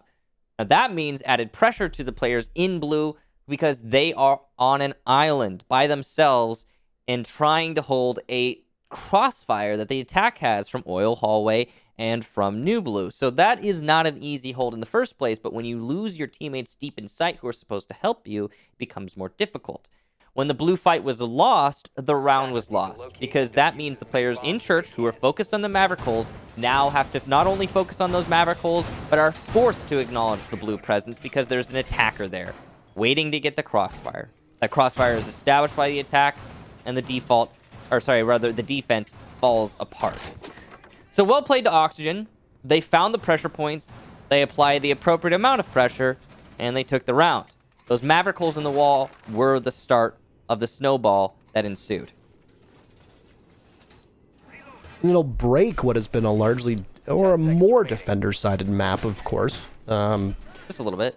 Just a little bit. And I mean, the way that we see these wacky worlds play out, the opposite day, as we've called it before, is that it's very likely now that the attackers are going to win all three of the defenses, at least from what we've seen, I think, over the last couple of weeks, is that, okay, well, the first round goes in favor of the side that doesn't have the advantage. And it's been very clear through the 12 rounds of regulation that the defenders were much more comfortable than the attackers. TSM won their very first Church defense. Oxygen won 2 of their 3 Church defenses, so clearly things work out for that bomb site.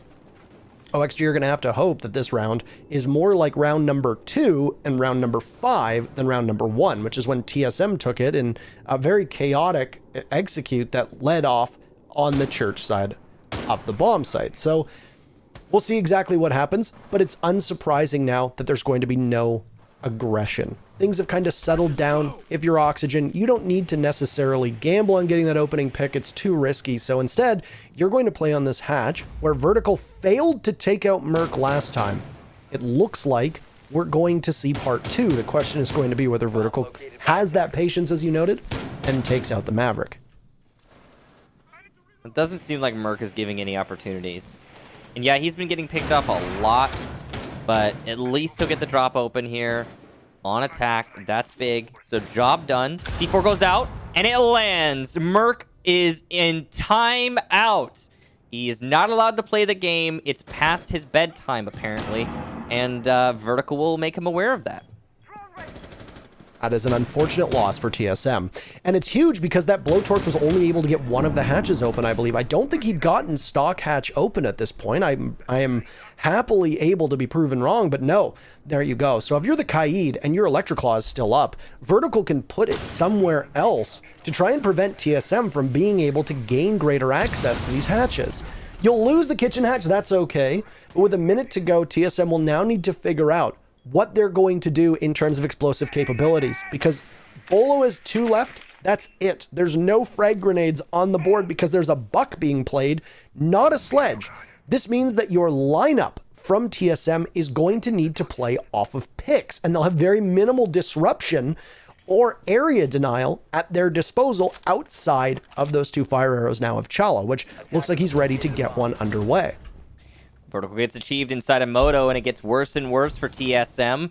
This attacking side has not been as advantageous to them as it was to Oxygen.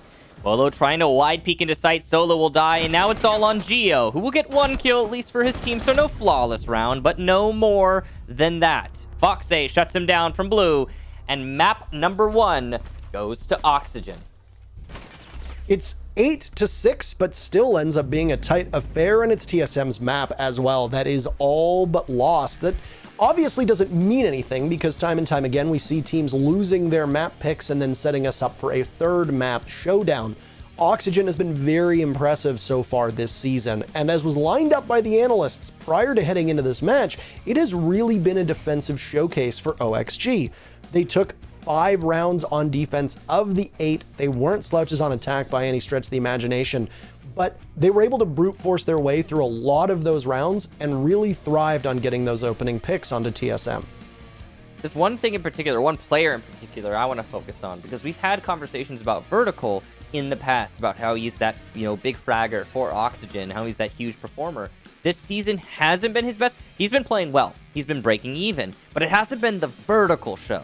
That last map was 16 kills for Vertical and a massive individual performance. Huge props to him. There's been a lot of star performers on Oxygen, and they've been able to get one player to take over the game time and time again. TSM is going to need that same luck on map number 2. We have a brief break for you, though, before we get things underway with more TSM versus OXG.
Welcome back, I'm Jackie Jing, and I am with Belly and Jesse, and boys, overtime again. Map 1 Clubhouse, it goes to Oxygen, 8-6 defeating TSM. So, OXG looking very coordinated. Jesse, Vertical in that last round, frankly, Vertical that entire map, he is out for blood today. 100%, and I think that last round was probably the best like solo Vertical round that we saw. You know, maybe questionably aggressive peeking the hatch, but you know what, it worked, and I'm not gonna argue with that. All throughout the map though, obviously he was having a really big performance, got a lot of kills. I do want to say though, I think a lot of his kills and a lot of the praise he was getting, particularly in that first half, was feeding a lot based off of his team's information. You know, there were a lot of Valkyries being brought out on the defensive side for Oxygen.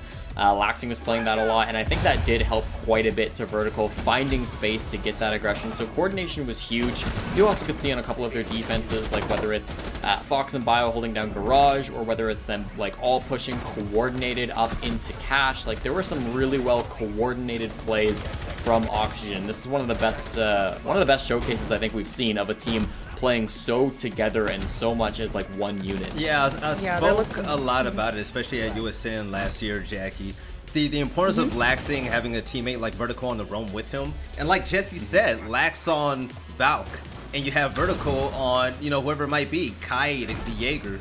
That's a really important duo you're going to have to consider, because how many times they almost had 2 VX clutches? It was about 3 separate times, so they could have had that. So I really feel like them as the front line or just the retake duo, it can really turn out to be something special in the future. I don't think they're there yet, but almost. You see so much potential with it.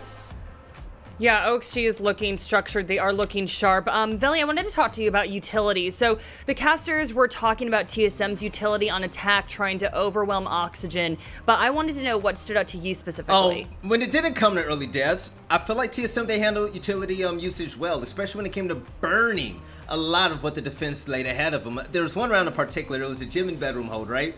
And you saw Charlie, he's outside with Capital doing his thing, burning utility. Now, meanwhile, you have Wumai with a ton of magnets, and you also have Jaeger on the board. Bio was in bathroom, and the fact that Chala was able to burn all that utility with help from his teammates, shot in a firebolt, got the double kill, that was big. But it wasn't just the kills that was big, it was the quality of kills that made a difference in that round, because there was no more Maestro and no more smoke on the board. So that's something that TSM can, you know, keep their heads high on. And I don't think they're going to have any issue with that moving forward. We didn't see them struggle with utility. Okay, and Jesse, Intero said that he stands Slash, which was cracking me up. But Kix pointed out his throwback play on round 2. He's playing quite well. Would you agree? Yeah, I think it's particularly in the start of that match, right, when they were on defense, Slash was really like putting up a lot of clutch moments on smoke. I think there were a couple of times where it's just like, you know, he's holding down the church wall really, really well, or he's, you know, when they all rush in, he's just in the right positions, he's watching his angles, he's not letting like his head go all over the place. You know, he's focused on what needs to get done, and it's not the flashiest role sometimes, but he really is like prepared for the worst case scenario, and he does execute on that well. When we swapped to attack, I think he got glitched in the Matrix. Yeah, Jesse froze. Well, that's all right. Veli, let me talk to you about Merc. He's still struggling a little bit today, but Veli, his early deaths really seem to affect TSM's success. Can you elaborate on that for me? So early in the game, he struggled as much as Jesse's internet right now, right? We saw a lot of like early Merc deaths, and it's really unfortunate to see, right? Like, I don't feel good talking about it because we know what type of player Merc is, right? He can frag out. He can be the game changer. And that's exactly what TSM used for their success on attack, because they've been so damn good at it, right? But Merc on attack was not as explosive as we've been used to seeing, but it's him on defense that raises a big question mark to me. Merc is a good maestro, but lately, Merc hasn't been a great maestro like we've known him to be. When you're maestro and you're one of the first picks, and that happened quite often, right? Those evil eyes are going to be out of effect. You're not going to have that post-plant opportunity. You're not going to have that extra intel from turning the cameras around. Merc has to be careful, but I don't want him to be too careful to where he avoids fights. He needs to be careful with just holding on to his life, and he knows he's not shooting heads like he usually does. So I want to see, I said it in the beginning, I'm going to say it again, and I'm going to keep saying it because I believe in him. Merc has to step it up in order for this team to really have a fighting chance against Oxygen, because I think he can go toe-to-toe with Vertical, and you saw how Vertical was that map, and he can make the difference for this roster.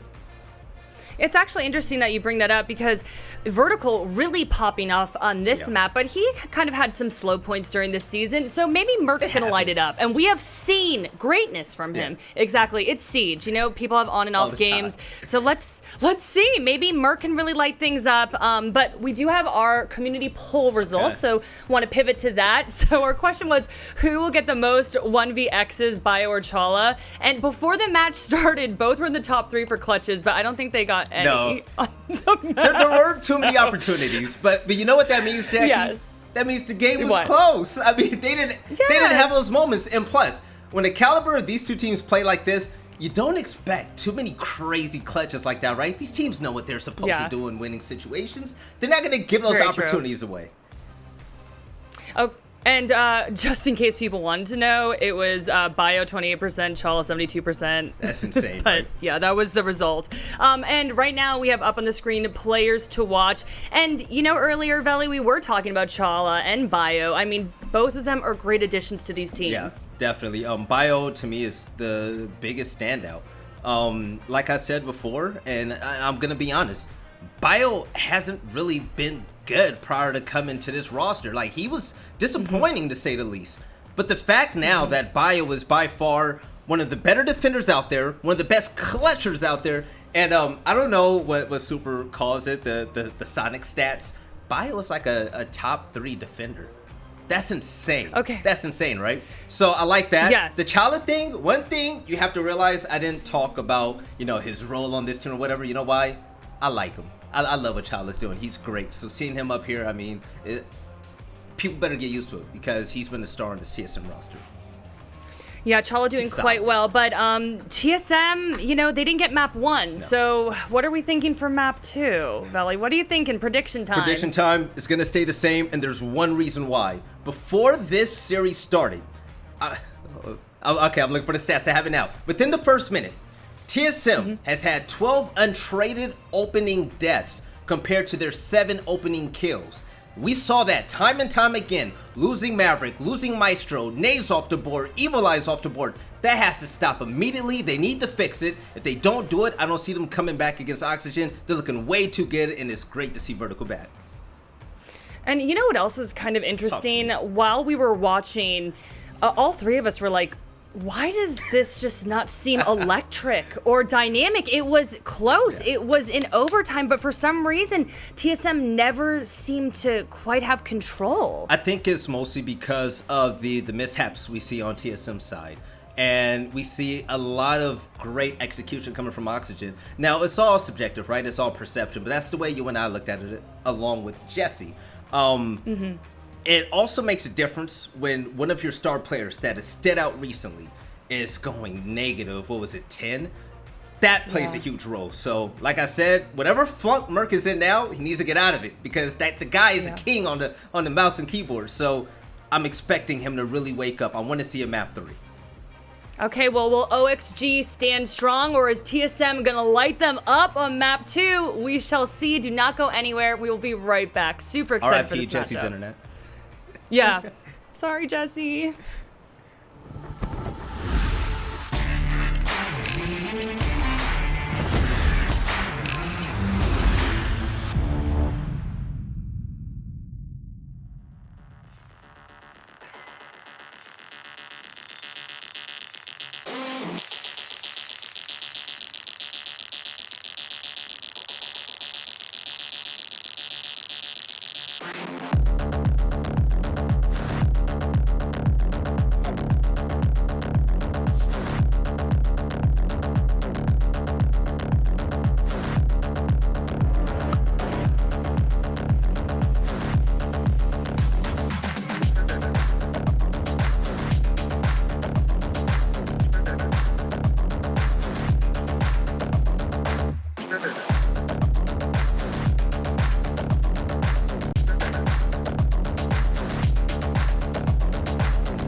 Welcome back, everybody. It's time to see if we have a third map lined up or if this map right here is the end of the line for our TSM versus OXG showdown. Now, Michael, there's an awful lot on the line for both of these teams.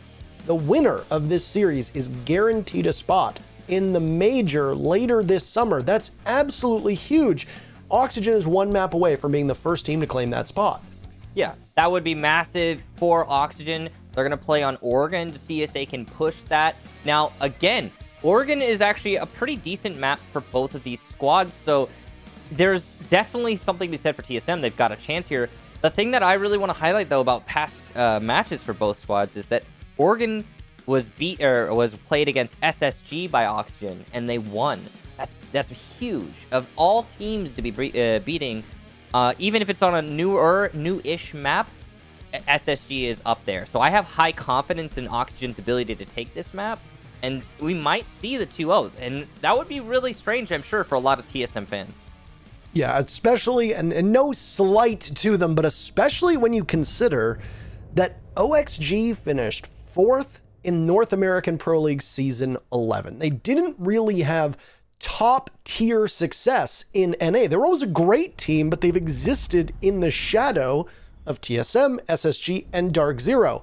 They have looked mighty fine so far this season, and they are here setting out to prove not just myself, but everybody else wrong, that they are capable of being one of the best teams in this region and therefore the world as well. And as was noted before we got into map number 2, as the bans are happening on your screen, there is a spot for the major on the line. The top 3 teams automatically lock their spots in for the major. If you win this matchup, you are guaranteed a top 3 spot. You are guaranteed a spot for the major. So lots of pressure on the shoulders from Oxygen, but they are no stranger to said pressure. Now, to be absolutely clear with how that works, Phase 2, Group A, if you win one match, you get your spot at a major. That's all. Now, that seems kind of easy, right? But at the same time, you're in the winner's group. It's Group A of Phase 2. You're in the group where all the big dogs are prowling. So it's not a guaranteed thing that you're just going to win one, even though you're given many opportunities. It's you could easily go out in the 0-2. Now, you still have a 75% chance to take that major spot, and even if you do get pushed down to the bottom 4th spot in Group A, you still will get to compete later in further competition to go to the major. So it's not like you're completely out of it. It's just your chances get a lot lesser. Anyway, all of that said, ban phase done. Sorry about that. We've got Maverick and Thatcher on the attacking side, which is going to make this defender-sided Oregon. And this is, right now, the most consistently defender-sided map in the US division. Get even more defender-sided. And the counter to that was the Kaid and Clashman. The Clash, obviously, we've seen played very well on this map by SSG just on Monday against Disrupt Gaming, and was a very crucial operator and very important operator in slowing down the take that we saw from Freezer. And it's not only SSG who's used that operator, so expect to see her on this map more. And obviously, with how much utility is required to clear out the Wamai and Jaeger gadgets, Clash has a great deal of strength, especially if there's a Kappa Tower of Zofia that's brought that might just unfortunately be bled dry from the way that the defenders have set up all their gadgetry. Anyway, round number 1, it's going to start with TSM on defense, OXG on attack, and, well, Laundry Supply Room has played out a certain way for the last couple play days, and right now we're seeing a good example of that. A deployable shield put inside of blue with half of the wall opened up, allowing you to waste time, and the moment that the shield is lost, you just fall back and reinforce the wall, providing that the attackers don't push up too aggressively. But in order to slow that down, Michael, a lot of times there's a Goyo there, so that the fire from the shield will stop you. Interestingly enough, no Goyo on the board for TSM. I like the setup here from Slash. You can see he's aware that playing on the stairs is a common position, and he pre-aimed as his teammate broke the door. Vertical now drone for Slash, who will entry with the Collie. I believe they're trying to make this not an option, but Slash doesn't seem to care. Bolo will fall back. Smart call as the drop-down gets opened up. He'll have to play deep by the metal box inside of Freezer. Now, he can still hold this position solidly with the C4 and his SMG-11 shotgun kit. The wall is, I believe, open, so he probably can get assistance. Yes, it is open. He can get assistance from his teammates in the site when that push pressure starts to come, and that's what makes taking server so difficult. You know, if you're playing ranked, you're used to seeing both those walls reinforced, but in competitive Siege, almost 100% of the time, one of those is open so that you can... Oh, well, I mean, okay, yeah, sorry, I wasted Xcaro. Sorry, I got sidetracked. One of those is open so you can help the hold inside a freezer. That might not be a damning blow, but it's not an ideal spot to find yourself in if you're Oxygen. You've only got one more round of the X-Kairos left to apply. And with a minute left, there isn't a ton of the clock to play with for OXG. The early action that we tend to see on this bomb site from the attackers will come either inside a freezer or over by pillars. And right now, that action inside a freezer is happening with Bolo on board. Playing by that spot, he sees a frag grenade go sailing by, and now it's an IQ to try and scope out those gadgets and push on up. Flashbangs go out to try and find out if there's any gadgets, and, well, the very first kill is going to come from Bolo onto Foxay. Unfortunately for Foxay, he has not had a good run of the opening duels. Another kill from Bolo, who sees his teammate achieved fall, and a third from Bolo as now comes out the SMG. He's just heating up. It's a split push from OXG as they're towards the back of the bomb site now, and that's the Hibana that will tussle with the Wamai. Light up Bolo, put him onto 1 HP, is Laxing doing his best, working double duty. Slash guarding over towards the main push into Laundry. The first kill will come out for Laxing. He's looking for more. He gets taken down. It's Slash now in an unwinnable position, and Chala will close it out. And that strange energy that was touched on by the analysts, Michael, continues on through map number 2, at least through this very first round. Yeah, that's a big round from Bolo, and at least he was very energetic in that round. Standing up and holding on to Freezer almost single-handedly. Props to him for that well-played position.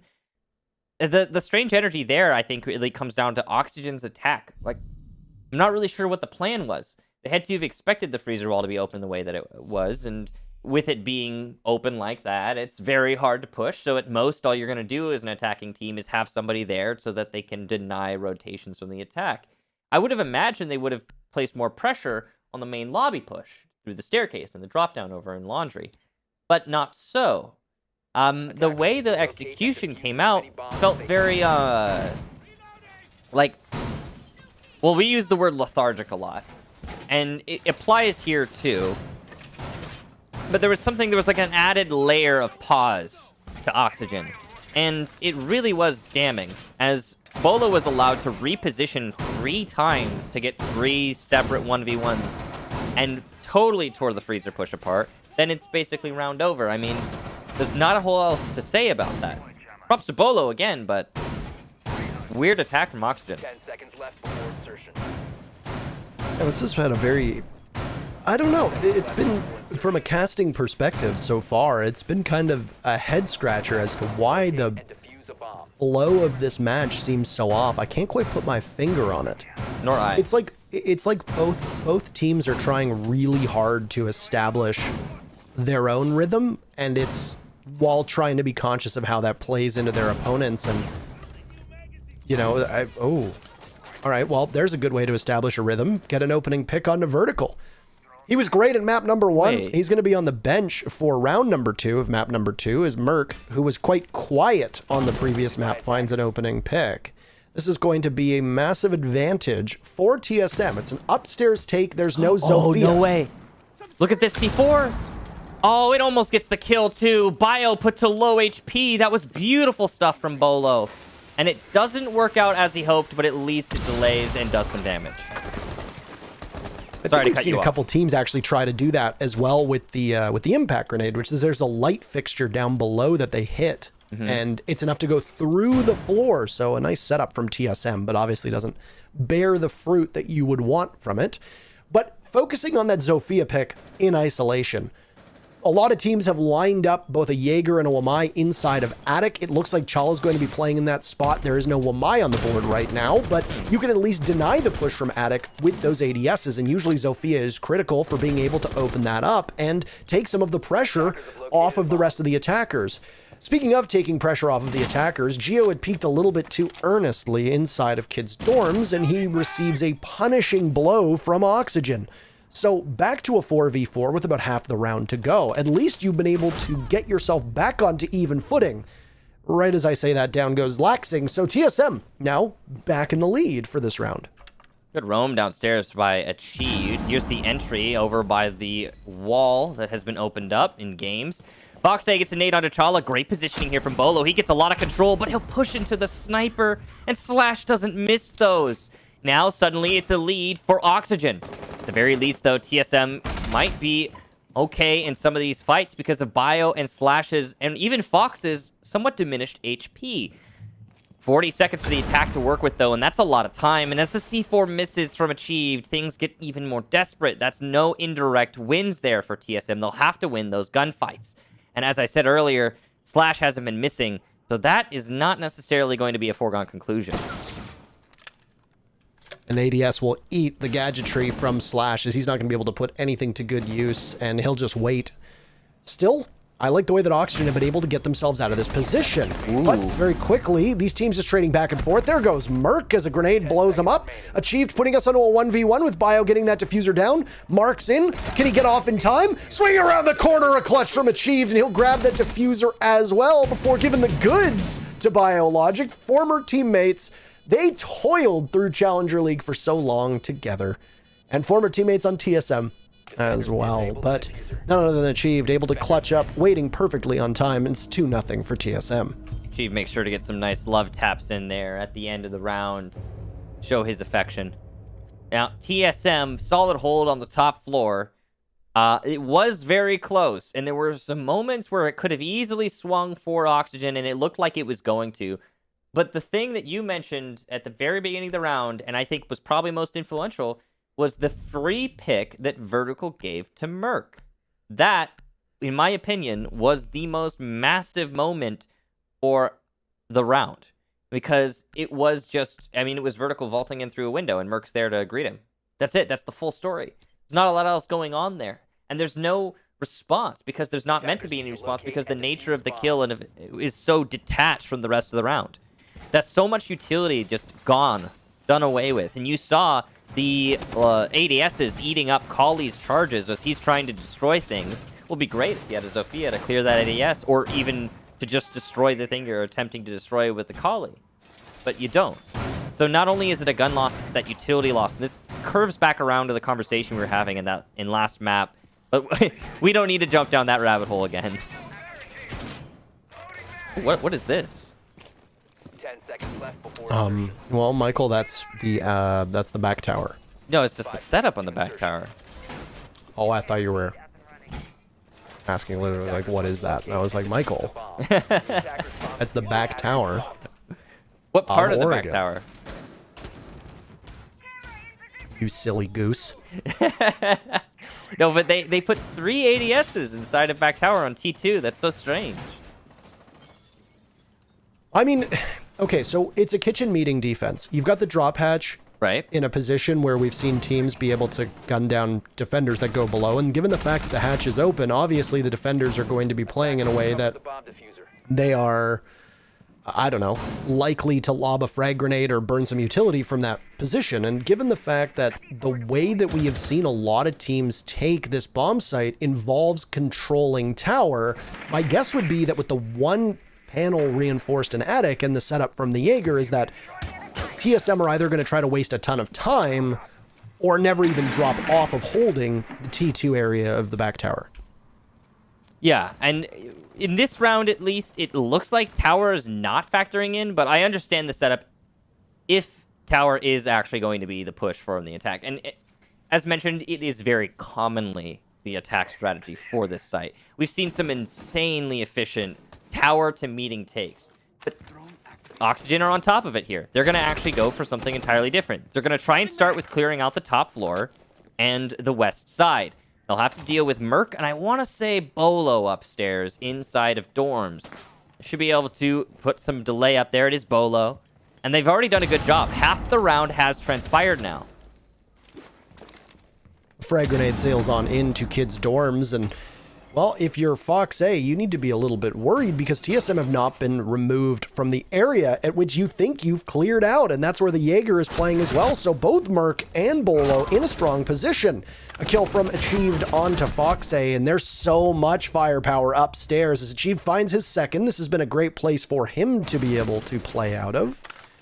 Some damage being done from the Jaeger. 3 members of TSM up top. Slash has been down, so Bio in a 1v5. Nearly a flawless round for TSM, as this could be their 3rd round in a row. They have looked indomitable so far on Oregon, and they've come to play. No flawless round on the board, though, as Biologic punishes Merc at the top of White Stairs.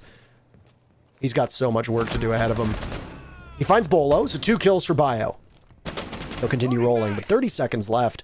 I fear that this is boiling down to an anticlimactic end, because if you are TSM, you just need to hold a couple angles.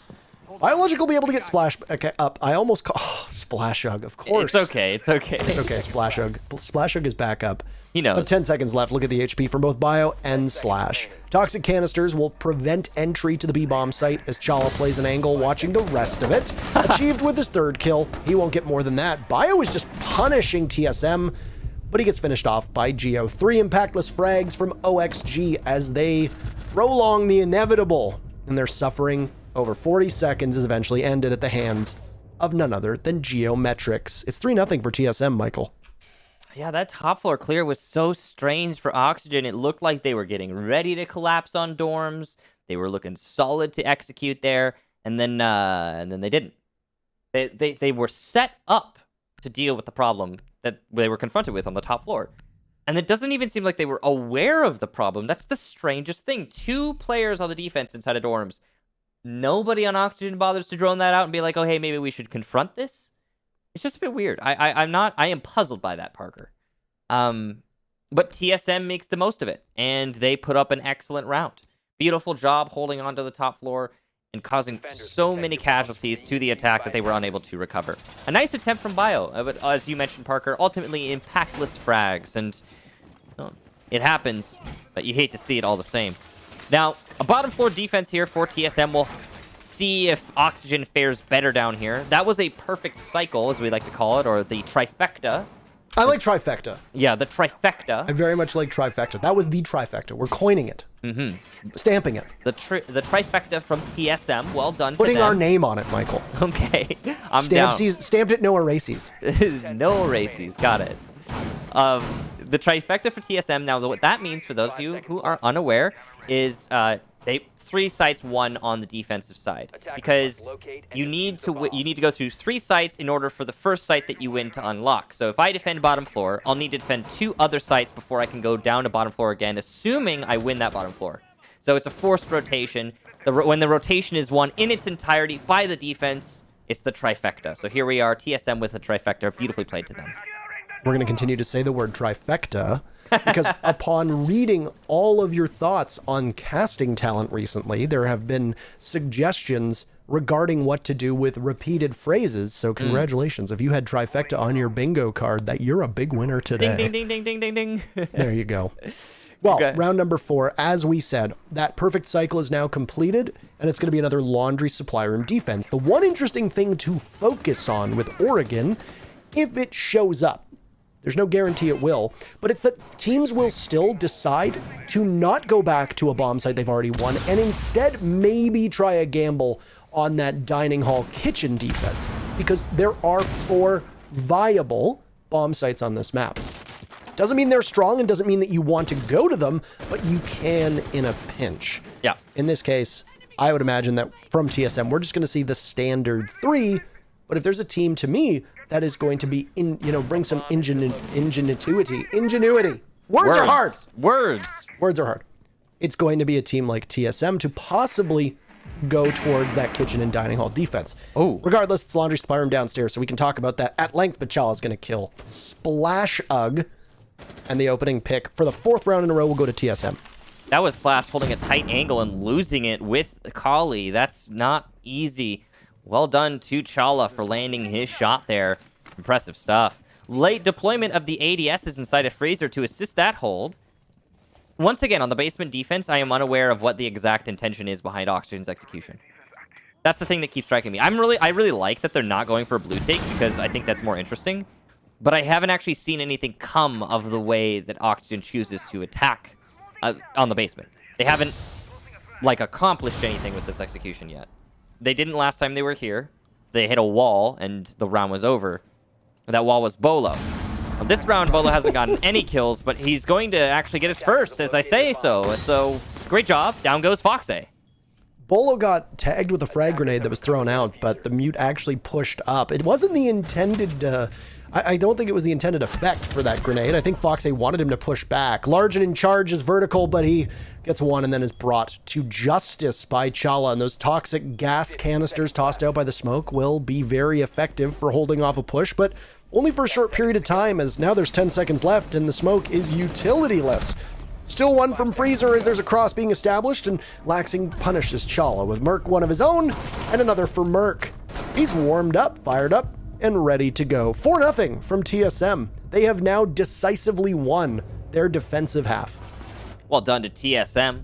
It is worth noting, of course, that this is the most consistently defender-sided map in all of the US division. It's been played quite a lot, and it has proven itself to be very generous to the defense. So keep that in mind to the overall results we're seeing here. It does not diminish the success of TSM, but it is worth noting. It has a 69% defense win rate. Win rate. Nice. But we're not done yet with this first half. Now, the key is if TSM can push past 4 defensive wins, if they go up to 5 or 6, things become next to unwinnable for Oxygen at that point. That's when you're talking about map number 3. So typically on a defender-sided map, you'll see a 4-2, and you'll see those 2 rounds that the attack will get kind of placed in odd positions. Maybe it'll be the first round or the second.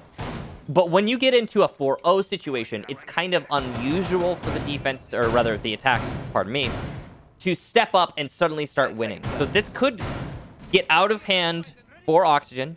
This could become completely out of control, and we could go to that 5-1 or 6-0. And if that is the case, again, conversation already moved on to map number 3. Map number 3, of course, being Theme Park. It is a map that Oxygen has not yet played this season, but TSM has, actually twice, in a loss over Dark Zero and then a larger victory over the Sonics just on Monday evening. So for TSM, obviously, you've got greater experience with the map, but it also means that for a team like OXG, you've got both Redeemer and Hopes able to pour over 2 VODs and counter-strat your opponents. So there's a theory there as to whether or not it's an advantage for TSM, but it's something that we'll just try to keep an eye on when or if we need the map, because the night is still young, Michael. There is no guarantee that we are going to need it, but with the way things are looking at the moment, TSM up 4-0, that's not bad at all, and where you want to find yourself. OXG's attack on this particular setup up on kids' dorms is going to come from over towards tower, and the last time that they attacked on this bomb site, Vertical was taken down early by a punishing spawn peek from Merc.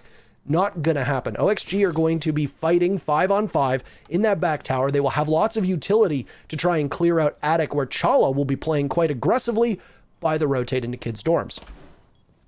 Oxygen seem to be wanting to go for that master take. I like the way that attic is being held here by Chala. The shield is definitely going to be strong for playing the position, and it's one of the more half and half kind of takes. Sometimes teams will hold full attic, sometimes they won't hold attic, and I like that in between there. So I'm curious to see if that C4 is going to come out this time from Bolo, but it doesn't look like it. He hears the exothermic being placed. He doesn't even attempt to throw the C4. I gotta say, that's smart, because while it might have worked, it's more likely that your opponent, Oxygen, who are a clever and adaptive team, will be ready for you to attempt that again and will cut you off in the process. Like maybe going on Repel here, for example. Foxay comes on Repel a little bit late, and he'll try to corner Bolo. Technically, Bolo is kind of trapped here, so unless he kills someone and is able to push out, he'll just die there. But no, look at that. He does kill someone as he pushes into the breach. Laxing gets achieved in the site, but Bolo's not got control of Closet. And from Closet, with a shotgun, he can hold this pretty soundly. Or peek like that and die. Yeah, it was a bit of an overcommitment, and he got greedy. I don't know if he was aware that Foxay was that close, but if you don't have that information, you don't necessarily need to play off of it. Merc has been given away at the top of White Stairs, and Foxay, with 2 kills of his own, is doing excellent work. He'll protect Bio as the diffuser goes down and toss out a frag grenade for some area denial. Vertical watching over from inside of Attic means that, well, you're going to have to swing and win, which is exactly what Chala does, who will now be in a 1v2 post-plant. Oxygen's best opportunity to take a round will come with the diffuser down. And as you can see, Oxygen has fallen all the way back, playing off of that master breach. There are some fading pings that will allow Chala to know where they're playing off of, but the SMG-11 will require a delicate shot onto Bio. Time running out, he'll need to find another kill as Foxay will go down below and a defuse being attempted. The sledge trying to do some work. Foxay running out of time. Chala with only a second left, but there you go. Foxay gets into trophy and finishes off the smoke with just a second left. The first round for OXG does come down to the wire, but it's still good enough for them to find themselves on the board. I think that was a 4K from Foxay, if I'm not mistaken, but whatever it was, 3 or 4, still a really impressive round from him. Big ups to his ability to lock that out. That's a beautiful job. Now, it's not a win yet for Oxygen. You saw how close that came, down to the wire. Despite beautiful entry from Foxay, despite getting that diffuser down, we came very close to Chala clutching up there. And I wouldn't have been surprised had he. But not in the end. Oxygen get their 1 round. They need 1 more, and they're sitting pretty. And it'll be TSM going back to the top floor in an effort to lock this out 5-1. A little bit of a conversation about that last round. There's a couple moments that were really strange to me. There was the Talk to me about it. The way that Bolo played around on the closet. I don't know why he was peeking like that, man. I swear that would have been a much more decisive round, and probably TSM's had he just lingered and waited. Okay, so here's my theory. Yeah. He swung wildly onto the closet, got the pick that he needed, and held in there. But he knew that there was 2 options. If you peek, you can die, or you peek and check to see if somebody's there, because the likelihood of him getting out of closet is slim. He was playing closer to the wall, so if there was somebody on the balcony, they likely couldn't see him until he tried to make his escape. Given that he was very, very low on HP, there's no way that he's escaping without dying. So he figured, my only choice is to engage somebody on the balcony, if somebody's even there. So the peek that he did, the trademarked Bolo peek, as a lot of people like to refer to it as, it might have just simply been for information. He could have been peeking to see if there was somebody there. Maybe he didn't hear the rappel, etc. Or maybe he just realized that the only way out was to try and fight, and he just wildly missed. That's my speculation as to why he played it that way, because Bolo's a smart enough player that he's not just going to throw his life away without there being some solid thought process behind it, right? There's also to be considered, and I don't know if he had any or not, but Sledge, of course, is one of the opponents you're facing, and it's possible he still had nades in the pocket. So I'm guessing Bolo is just trying to not leave himself exposed to that as well. Either way, though, we could say pretty confidently, like based on the scenario, because we had all the information, that it was maybe not the best play. But, yeah, the information peak makes sense, and if he was worried about nades, that also is a factor. And that's not the reason why TSM lost that round either. I think the greater fault is to do with just those gunfights that were coming in the long angles being played by Foxay. He won 3 gunfights on the entry. That's huge. Foxay in particular putting his stamp on that round, and he hasn't really been as impactful for his team this season in comparison to seasons past, and yet I think that's perfectly okay, because the rest of the team is performing admirably, and in fact we're actually seeing some really good play from Oxygen, but Bolo there it is. Works double duty. You talked about this C4 earlier, and a 3rd kill from Jason Bolo Doty. The man is absolutely popping off. And he might even be able to get the ace if he wins the fight against Vertical, but he's looking the wrong way. And that's an easy double, almost a triple for Vertical. He's going to pin the Maestro inside of Dorms. Goes for the reload. Knows he's got to be cautious of the shield, but he's also got to be worried about Achieved, who's just rotated back to site. It's a 1v2 on site, and downstairs, Merc will win his 1v1 as Laxing is looking the wrong way. So now all on vertical, but he doesn't know where his opponents are. A reaction to the MPX, which barely doesn't kill him. And he'll do some damage, but not nearly as much as achieved inflicted. There's the down. The vertical should be finished off in due course. As the push comes out, a C4 to be sure. TSM will lock up that round, and half number 1, 5-1 TSM. So we look back on those 6 rounds. Oxygen came out ahead on 1 of them. They got the diffuser down, was it twice?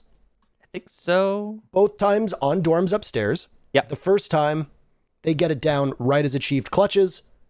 He gets a fantastic greeting from Achieved, or right as Bio gets the diffuser down. Achieved clutches, gets that fantastic greeting, and then they get it down the second time and they fall away perfectly, and it's a 2v1, and there's just no way for Chala to clutch. TSM got the opening duel, 5 of those rounds, and technically, the 6th round that they didn't get it, there was an immediate trade and a 4v4 within half a second of that first interaction. That's a pretty dominant half for TSM. If you look at the stat line right now, it should be clear that TSM is just simply overpowering OXG in terms of kills, and the scoreline should back that up. But how much of that is due to the way that Oregon is skewing towards the defense? And it was a note that you made early on about how this is right now one of the most defender-sided maps in the map pool. This does come with a newer map being reworked. The defense usually does well right at the start. It takes some time for the attackers to solidify the meta that they need to best execute onto the defense. And I get that Oregon is a defender-sided map, but TSM just enacted significant pain against a really good defender team. And now TSM is going to see how much of that against OXG is OXG on defense. I don't know. I have a lot of questions about this matchup, Michael. My brain is kind of short-circuiting given what we saw on map 1. And now I don't really have many answers for the way that these two teams are currently bashing their skulls against one another. Yeah, the way that we're seeing this play out is a bit odd. And it has, I think, given us more questions than answers to the questions we already had. So the depth is continuing to evolve. I like that. And it's continuing to get more and more complicated. Because, I mean, like, map number 1, right? That's super close. Now, suddenly, it's 5-1 TSM. And yes, I understand. Defender-sided map and all that. But still, 5-1, that's a dominant scoreline. And Oxygen the word I'm going to use is limp on that bottom floor attack. And they almost managed to have something on the top floor. They got it even 1 round. But they made a lot of mistakes, strange mistakes, that resulted in them not being able to take those attacks in the end. And even on the offsite, or not the offsite, but the kitchen meeting defense, Oxygen didn't really seem to have a cohesive plan. It's just been weird. Now, I don't know, we're getting a little lost in that, or I am at least.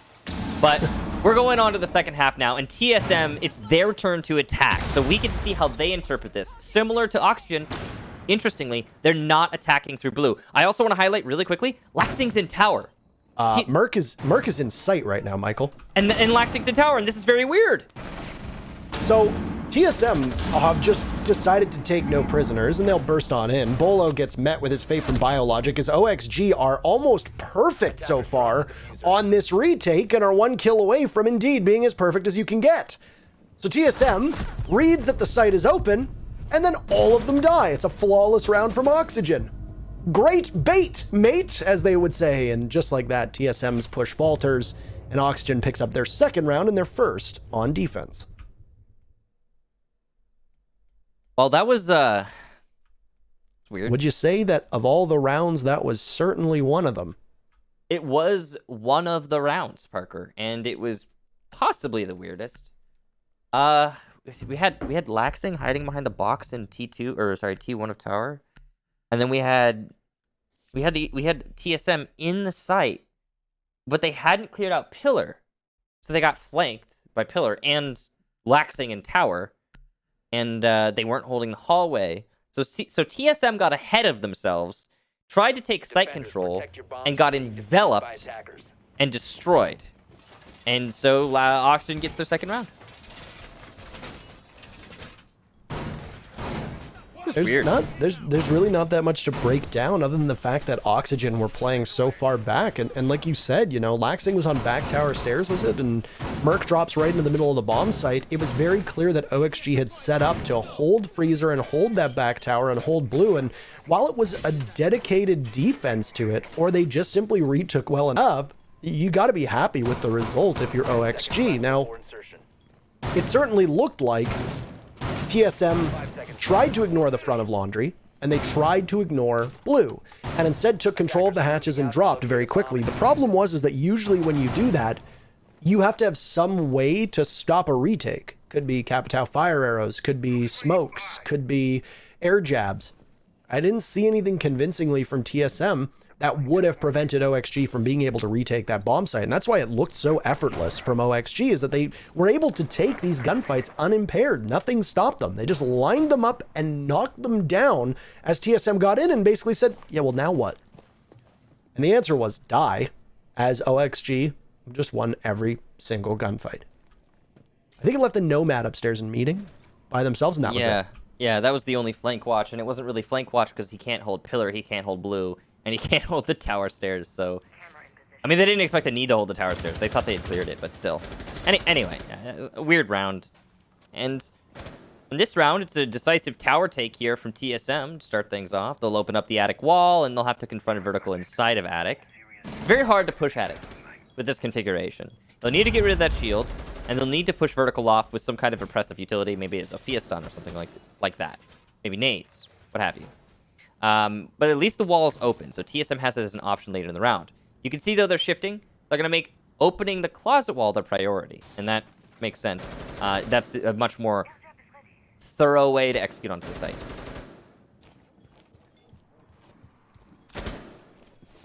Still drone work being done from above, as it's a Dorm's defense, and it's been an eerily quiet round so far, as TSM's first attack looked much more confident than this, but the second attack is a bit slower. And I mean, like we've said before, there's that fabled checklist that you need to get through, and Oregon being a newer map means that there's going to be uncertainty coupled with said checklist. Oxygen's spread is very similar to what we see out of a typical defense on Oregon. You've got somebody playing over by the closet, which is where Fox A is right now. He's going to be moved off of that spot because the exothermic charge goes down, and you can see absent from OXG's lineup is any type of breach denial. So you didn't have to worry about getting that wall open for TSM. And they do so successfully, and then go on to drone to figure out if they have to watch white stairs, figure out if somebody's going to swing from inside of attic. Vertical and Slash are both playing that position, with Fox able to move in. So TSM will have to assemble somebody over by that trophy area, which is where Merc is right now. The Ash is going to be crucial to do some damage. Looks like a single Evil Eye has been taken out, as Achieved is playing down below. Geo, far off on the balcony, he's got Diffuser, but he's not really keen on moving with Bolo watching from above. This is a beautiful juggle. Bolo in a dangerous spot, breathing in tons of damage. Slash gets that opening pick. Jaeger dropped by the couch as the sledge from down below gets shut down from Laxing. They're trading all over the place right now, but the advantage is technically OXG's, and they'll come alive and dominate the kill feed with a massive triple kill from Slash. Fox A being the last one killed on his team, but goodness, what an all-out brawl. Well played, and OXG takes their second round in a row on defense.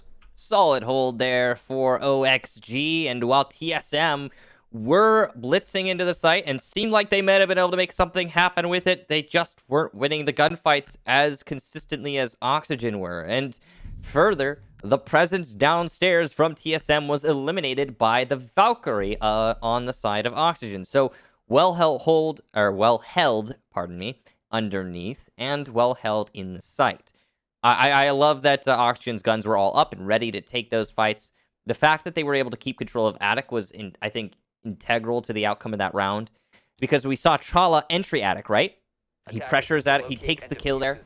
Once he gets that kill, my thinking is, okay, since attic is no longer controlled by the defense, the rest of the attack can rush through the breach and the trophy door, and they can win heads-up gunfights directly into the site. A frontal assault. And TSM is capable of winning in that scenario. But because Slash retook attic, took down Chala, then proceeded to shut down the push through the trophy door and the breach, there was no chance for TSM. And that was the key move. So props to Slash in particular for really putting in work in that round.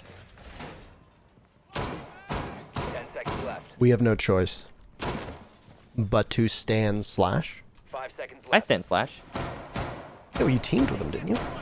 Yeah, so Attackers I always detected say, the people location. often ask me things like, oh, Kicks, what would be your dream team if you could pick any 5 players? Or If you were to assemble an all-star Right. team, who'd be on it? Right, and so the simple answer is you can't actually you can't actually know if you want to play with someone or if you think they would be good on a team until you've played with them. And I haven't played with every player in NA, so I don't know. But one thing I can confidently say is if I were to be on a team again, Slash is a player I'd love to play with, and he was one of my favorite teammates to be on a squad with just because he was so concentrated on the win all the time. Like, with the stuff he says in the interviews, like, I'm always focused on the win, he's not spouting that out of his butt. He really means it, and he's meant that since day one. And, yeah, I mean, great teammate, great player. I think this is the second OXG match where we have sung his praises. Obviously, the reason why we do that is because everybody else on this team has received a much larger spotlight, I would say, over the last year or so, and we're looking just exclusively at Oxygen. TSM is a team that has probably the biggest spotlight in North America on them, given the size of their organization, given the popularity of their players, predominantly Bolo, and how impressive this team has been over the last year or so. But I think it's important to take a look at Oxygen as well. And, you know, you look at Laxing, Vertical, and Foxay, and they really speak for themselves. These are 3, you know, huge names who put up lots of flashy plays, etc. Bio and Slash tend to get a less amount of talk just because they play these thankless roles. In this case, Biologic, who we are watching, tries to return to the B bomb site. And the take that's coming out from TSM looks to be centered around a dining hall push. The opening pick goes to Achieved onto Biologic, with Laxing on the cardiac sensor to give greater information to the rest of his team. He hasn't been pushed out of security just yet. He's got Foxy to watch as somebody tries to press up to the door, but that cardiac sensor will see the push that's coming from dining. I don't know if TSM have called it differently, but they still have a sizable advantage that they can then use to do an awful lot of damage to this bomb site of the remaining minute that's left in this round. Chala will replace his air jab as it was detonated by the Jaeger of Foxay. The main push is actually happening by meeting. Chala's just a flanking element, and that's got to be called out by the presence in meeting for Oxygen, and the lack of presence on that cardiac sensor that Laxing is wielding. Vertical still controlling Attic is huge, though. He might be able to stop this meeting push single-handedly. Here come the nades to try and push him off in turn, and it's going to be a down, but Vertical's dock. He'll pick himself up, and the down was not known. Obviously, there are no point notifications for these players, but the plant's going down successfully. Achieved will cover on Vertical above in Attic. Bolo gets Laxing as well as he attempts to retake. Foxay's on a flank. He might be the savior of this round as he goes unnoticed so far. He could do a lot of work here. An attacker by split, one in Attic and one in sight. The other one far away. Achieved, though, will get Slash. It's his 3rd kill for the round. It's all on Foxay. He hears one in tower. He's got to deal with that. He'll confront it, eliminate it, and get the 2nd. Nice double there, but he's got to get 3 more. With only 16 seconds, it's not really possible. But he does some damage to Bolo. A nice try for Foxay. He cannot get to the diffuser in time, and he might not even get that next frag. There it is. Bolo shuts him down. TSM will lock that up. A nice execution onto meeting. And that is all the differences, I believe, that puts us on match point. That is correct. So TSM are looking to send us hurtling through the cosmos to Theme Park, actually. In quite an intergalactic location. So we'll still be on Earth. Pardon my pun. But anyway. It works. This has been a much more one-sided matchup, but the one thing that you need to know is that it's a return to the bomb site that was a flawless retake from Oxygen before. So Laundry Supply Room downstairs and OXG are going to run a very familiar lineup of operators. And they'll 6-pick onto the mute just to make sure that they have some form of denial on those walls, but they can also stop any advance from the drones over on Freezer side, as a single mute jammer will be able to stop a drone from coming down the Freezer stairs. Additionally, you can also put a mute jammer to stop on the main stairs as well. So there's lots of playmaking opportunity from OXG here. It's just a question as to whether or not they're going to use them in all those different ways. The Mira as well will be crucial to try and hold bunker, assuming that's where those black mirrors are going to go, and Biologic sets up one on the right hook for the southern side of the bunker to watch and play off of that soft wall. This is a small change to a strategy that we've seen from teams before, which was noted when TSM was on defense. You open up a portion of that soft wall, you leave the other one reinforced where the mirror window is played, and then the moment that you lose control of blue, you fall back and reinforce the soft wall. Having a black mirror there means that you don't really need to fall back because teams will hesitate greatly to try and take that map control if they are unaware of somebody playing aggressively on the mirror window. And even if they are aware of it, it means that the mirror, whoever's playing there, can very easily swing knowing that there's a mirror for you to look through and get intel on your opponents. Now that mirror play is actually undervalued, I think, in this day and age, and often circumvented easily as well. So like it's a double-edged sword, I'd say. It really depends on how the opponents, the attackers, deal with it. If they've got a direct response, then it really doesn't have a lot of value for the defense. But in this case, there's no Twitch being brought. Speaking of, I mean, she doesn't get brought at all. I mean, I don't know a percentage off the top of my head, but I'll take a look. I'm kind of curious now, because we haven't seen her in how long? Let's see here. Twitch isn't even... She's not on the board. According to my stats, I don't think she's been played yet. I don't think we've seen a Twitch in NA that I can think of. If I remember correctly, we saw a Twitch in US Challenger League, but that was it. So in the US division, we have not seen one that I can tell by my stats. So, yeah, I mean, she just doesn't get played anymore. She's gone. Kaput. And it's partially because Mira very rarely gets played as well. So that's like her primary counter, so... Which is really fascinating when you think about it, because Mira has had a very low ban rate this season in comparison to the past. Yeah. I mean, if Mira being involved often can't, you know, resurrect Twitch as an operator, then I think the real question we have to ask is what can at this point? Maybe nothing can, but anyway. It's still 50% ban rate for Mira, but it's like that's low compared to... She used to be the banned operator. Oh. Look at this push. Trying to bleed out utility on the back stairs. The Jaeger will try to stop this as best as he can, as Laxing decides that Pillars isn't quite as safe as he had hoped. He'll persist, hanging on to the double doors, but TSM will slowly inch their way towards an execute. They're going to attempt this box drop yet again. It didn't work out so well in the previous round. The difference now is that there's greater odds of failure as OXG is going to be prepared for it. They're going to drop instead. There they go. Oh, no. All right into a proximity alarm. Lead off pick by Bolo. 2 big kills. Vertical on the back end takes out Chala, but he's going to get shut down by yet again Bolo. Looking for a 4th kill, but he can't swing onto the Mira. Thank goodness Merc is there to take him out. Diffuser needs to be planted. It's in the hands of Merc. Fox A in a 1v2. This could be the map for TSM. Moving up is Fox A, but he's dead inside of the freezer, and TSM will cool off Oxygen on that map. We have a 3rd map lined up as it's a 7-3 on Oregon for TSM. The man, Bolo with that entry. Almost nobody else is hitting those shots on that entry. That was some beautiful stuff. He got the 2 initial kills that would have denied a plant. Then he covered 1 player, almost got a 4th total in the round. Just barely doesn't, but it's beside the point. His team is ready. They're prepared. They've got a significant enough advantage, and they lock out that map.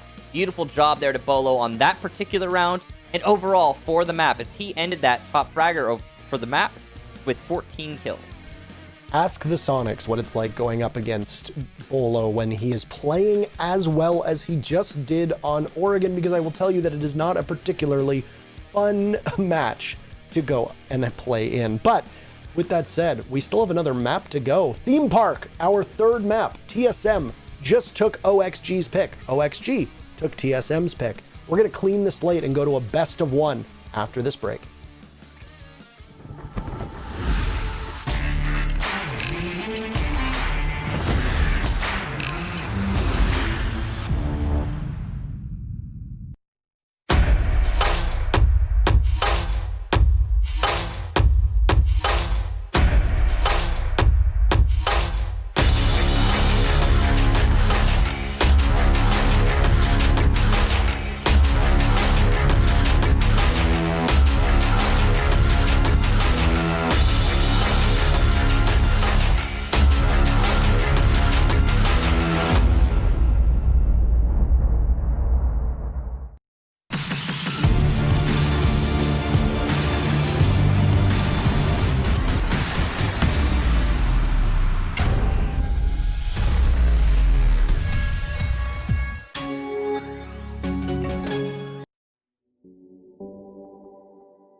Welcome back. I'm Jackie Jing with Veli and Jesse and TSM taking map 2. Very nice job from them, actually, 7-3. So yeah, Oxy took the first map, and we know TSM does well on defense, Veli, but man, they capitalize off of starting on D, taking so many of those first few rounds. Oxy battled back a little bit though, but not enough. There's really not much you can do, especially on a map that's just so damn strong on the defender side, right? So yeah, in 2 play days on this map alone, TSM has only lost defense 1 time on Oregon. That shows that this team is strong. They know what they're doing. That's great and all, but it was the attack side that I was really worried about. But other than that, TSM, they have it down packed. On defense on this side, it's a comfort pick. I know why they look so comfortable doing it. And it's just unfortunate to see that when a team just goes up so big on one half, it's hard to fight back, right? It's like fighting up, you know, an uphill battle. So I didn't have faith in Oxygen coming back from that because of how far they were down, and the end result showed.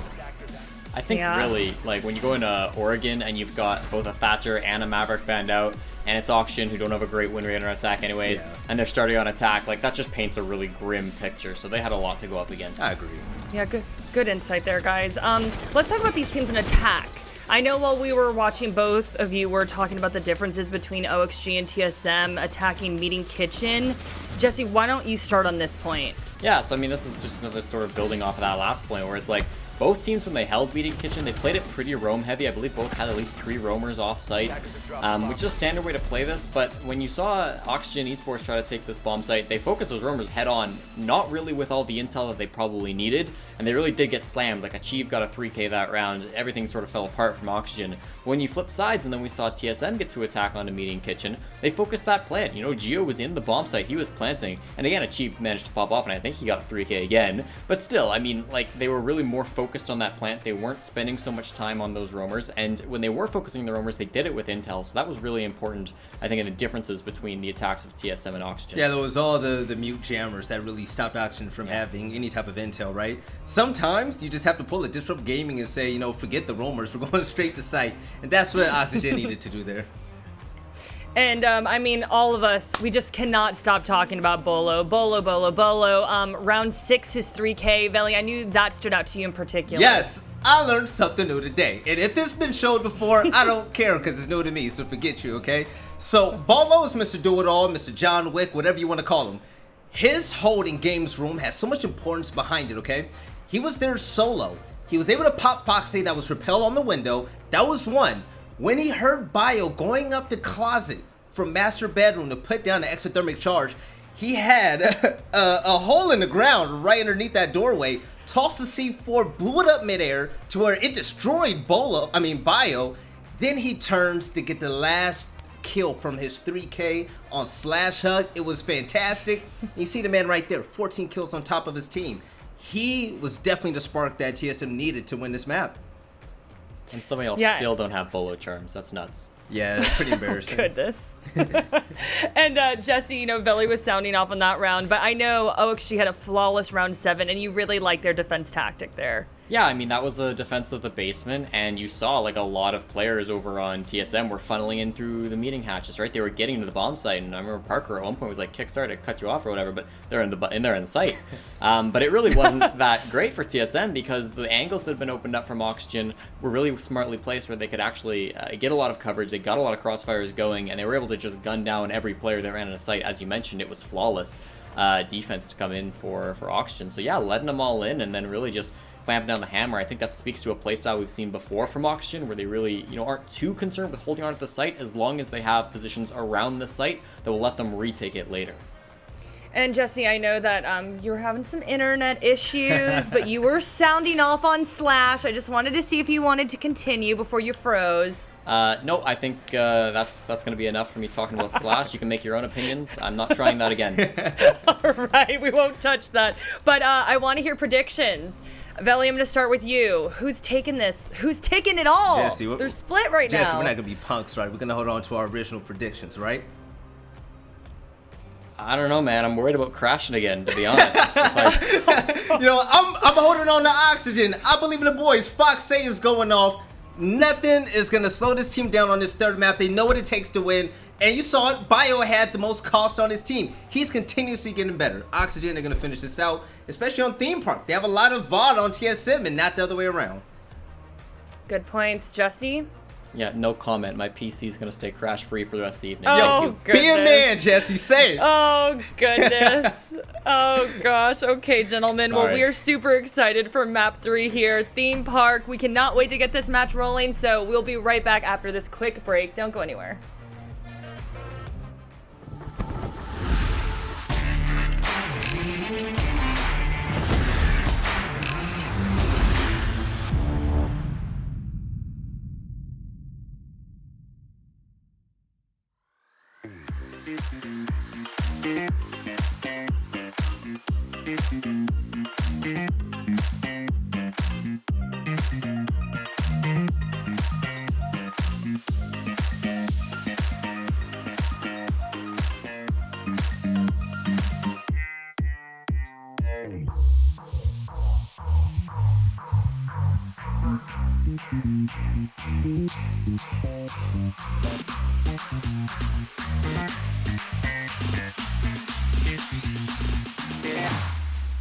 Here we go now.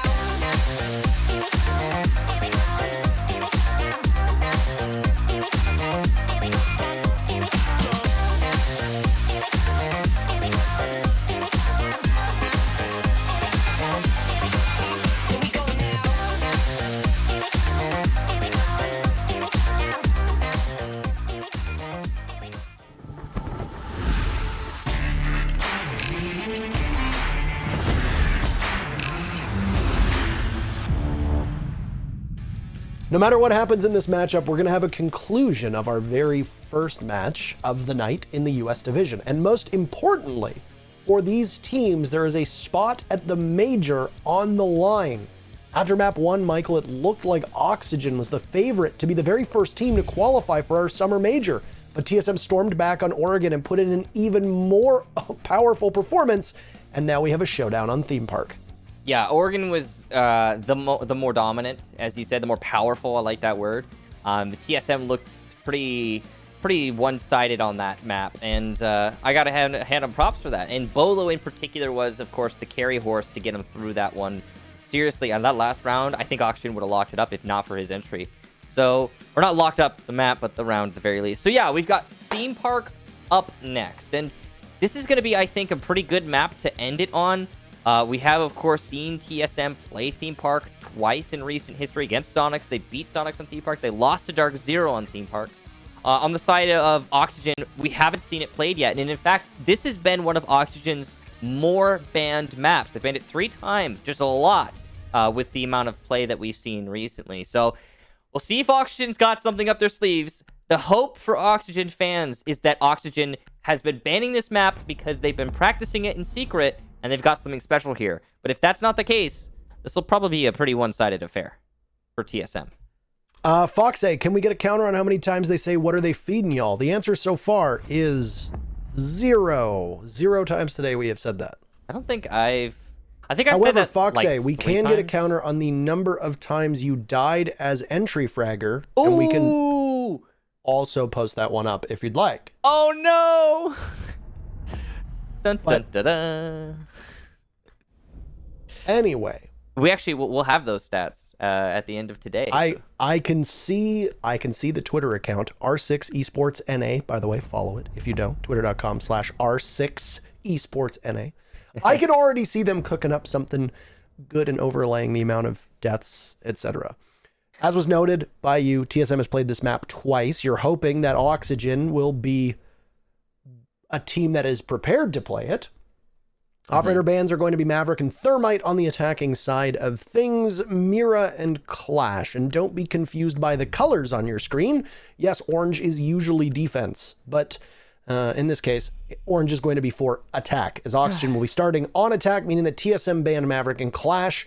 TSM had banned these exact same operators on Oregon, so obviously not too keen to play against them. Also counter as well towards the style of play that Oxygen could use, as Clash is a very frustrating operator to deal with, and once she shows up, she'll show up multiple times, I'm sure. First defense for TSM, though, is going to come downstairs on Armory and Throne Room, the most comfortable site for most teams on Theme Park. Yeah, it used to be that defense was always orange, and they like kept it like that. Like it always started on orange at least. But ever since the custom match allowed for the option to change it, organizers have been deciding to make like it based on team, I think. And originally, I think the reason for that was because of the lights on stages. We made it simpler to have a team associated with a color, and that way, like, because they would stay on the same side of the stage no matter what, right? And that way you keep that continuity instead of like starting on defense starting on orange and then having that continuity, which made sense for a long time. It's all very confusing, but anyway, the point is don't trust it. Just, you know, focus on the team. Let the color kind of help you and guide you, but apparently these things change a lot. It is kind of disorienting. No, it's fine. It's easier for the spectator to not have everybody swap sides. You can just keep going, and it's easier for the overlay as well. So, which in this case, you don't need to swap the overlay around. It just stays the same. There's the very first kill of this very final map, and Vertical narrowly misses out on a second, and that's Merc who walks away without any damage done to him. But down goes Bolo, the Goyo, and Bolo put in an extraordinary amount of work on this map against the Sonics on Monday, and you're going to need a good performance from him again, just as you saw on Oregon in map number 2. This gives the entry of Oxygen a lot of room to breathe, pardon the pun, as they take out the Goyo. The Goyo shields will still exist, so they're not gone from action, but it depends on what secondary gadget Bolo had that will likely go to the grave with him. Really, the key that takeaway from that engagement for me is that TSM attempted to get the refrag. They had the potential to get the refrag, and yet they couldn't in the end. And that, in my mind, is good setup from TSM, better positioning from Vertical, and good adaptation. I'm surprised he didn't land the shot onto Merc, but considering how safe Merc was playing it, I guess it makes sense. The drop gets opened up there by the Hibana. The floor will start getting opened up by the Sledge. Vertical gets his second kill onto Merc. I mean, we talk a lot about Bolo. We talk about a lot of the other players. And Vertical's still one of those top performers in this series. He did amazingly well on map number 1. I think he was, what was it, around 16 kills on map number 1? Something crazy like that. We'll find out later. Whatever the case be, he's playing... It was 14, wasn't it? 16 or 14 or 16 or something like that? I know it was something along there. Or like in that area. Along those lines. But either way, he's been playing well so far in round number 1 of Theme Park. So TSM will have to ride the wave, so to speak, because there goes a toxic gas canister from Chala. Still 2 left, and 30 seconds left means that one of those doorways will not be safe for entry. As down below, the Mute have achieved will tussle with the same style of operator of the Sledge above, as Fox A tries to make his presence known. That'll distract the remaining members of TSM with the 4 from Oxygen, as Laxing and Vertical each get 1, and then, well, the FMG not able to do anything, wildly firing in as Chala, and he cannot connect enough to knock down Laxing. First round on Theme Park goes to the attackers, in this case, Oxygen. That was a battle of the potato there for a moment at the end, but yeah, flawless round to start things off, and that bodes very well for Oxygen on the attacking side of Theme Park. Now, for those of you wondering, and I'm sure there are a lot of you, how sided towards the defense is Theme Park? Well, of the 5 times it's been played, which by the way that's the most any map has been played in the US division. It has a 57% overall win rate for the defense. So it's pretty close to even. It's definitely defender-sided. It finds itself kind of in the middle of the pack as far as maps go overall. Attackers need to locate and so that's a fun little tidbit. But either way, good start for Oxygen. You mentioned at the beginning of that round, Throne is a site that is typically favored to the defense. Attackers have located a bomb. Yeah, I was going to say, I mean, we're in a really weird spot here where I don't know if it's just sample size or if because the defense seems like they should be in a stronger position given that Wamai is now in, but also Echo is soft banned, if that makes enough of a difference, because that is obviously a major factor that we need to take into consideration here.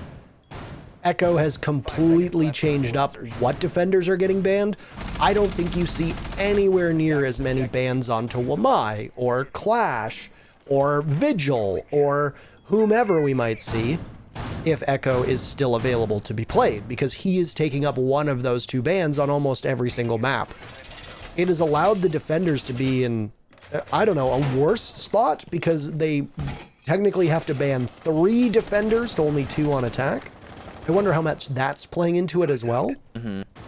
Also, the fact that it is best of 3s. Best of 1s will skew the data. Because on best of 1s, you're not necessarily getting as uneven a matchup. On best of 3s, you are going to play a map that you might not be particularly good on because you can only ban 1.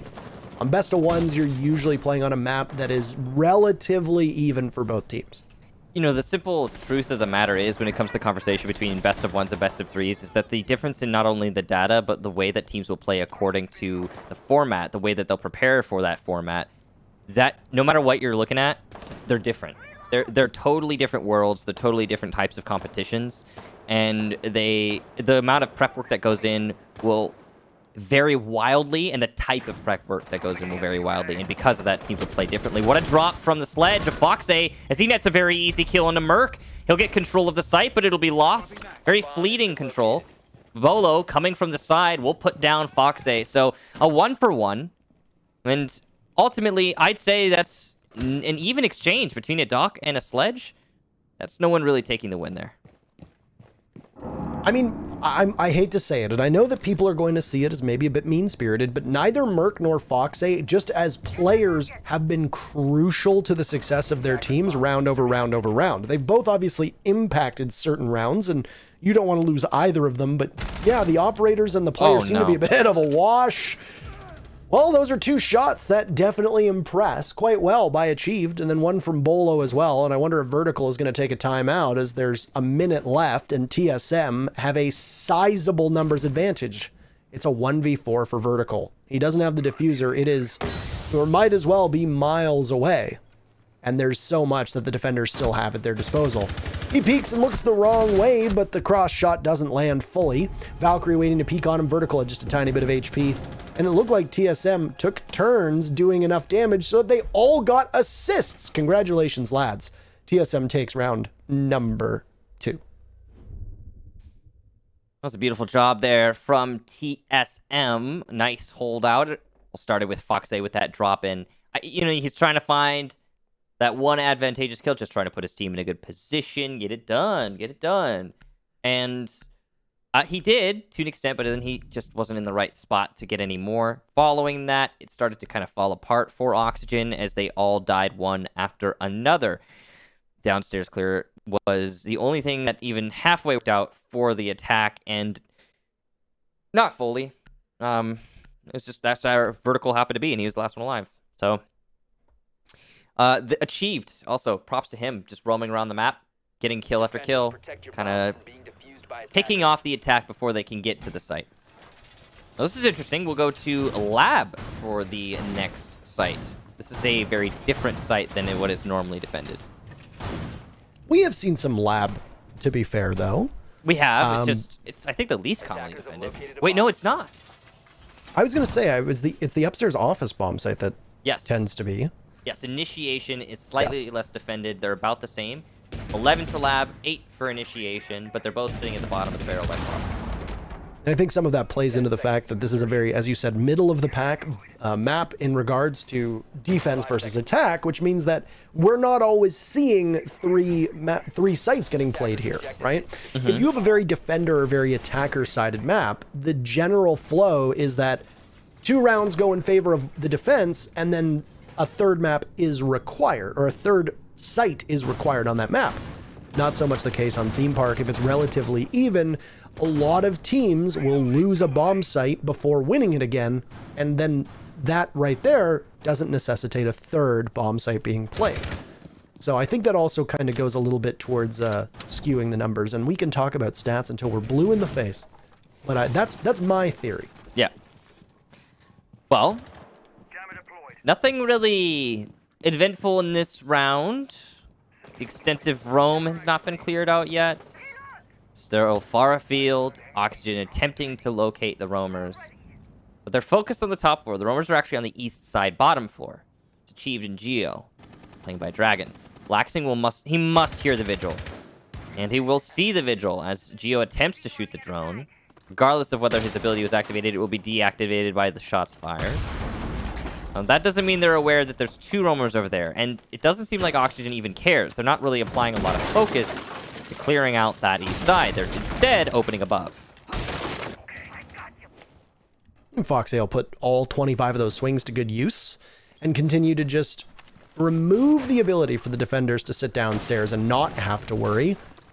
Is there going to be a call? Vertical manages to get away from it. He has no idea the depths or what was lurking in the depths below him. Foxay as well, it wasn't aware of it, and well, he could have been the unfortunate benefactor of an explosive demise, as the Maestro and the Mute were both playing tight, waiting to see if there was going to be a call. I assume aided by a Valkyrie cameras, we'd seen one black eye thrown up upstairs, taken out by the attackers. A minute to go, so things are going to get a little tense and probably quicken up. Everybody is still alive, though. And Sledge still doing work above. Foxay has plenty of time to just knock away at things. Oh, this is an interesting shot. It does about 60 damage to Chala and makes him move away, but there was no clean angle to be held there. He goes right into the waiting arms of Vertical, and Oxygen now have control of the back of the bomb site, but Vertical looks the wrong way, and it's Merc to take full advantage of that blind spot. He can't really do much else, though, as he'll seek comfort over by the lab window.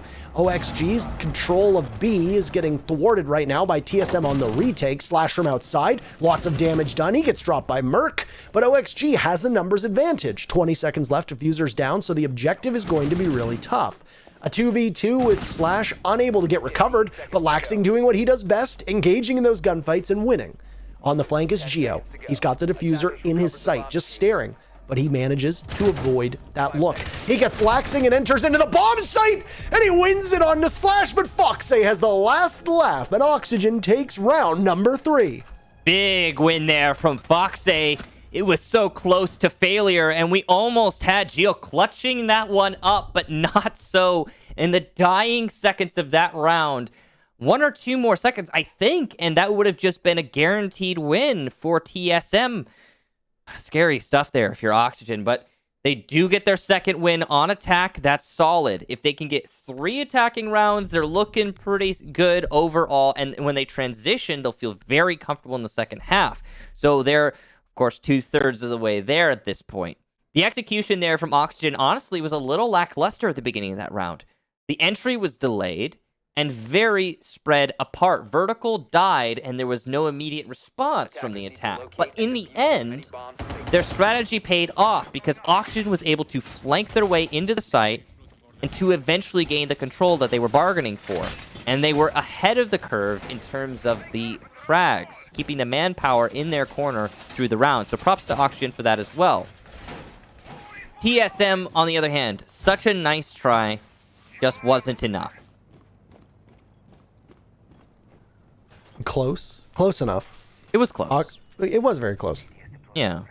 Oxygen takes 2 on attack, and well, we go back downstairs.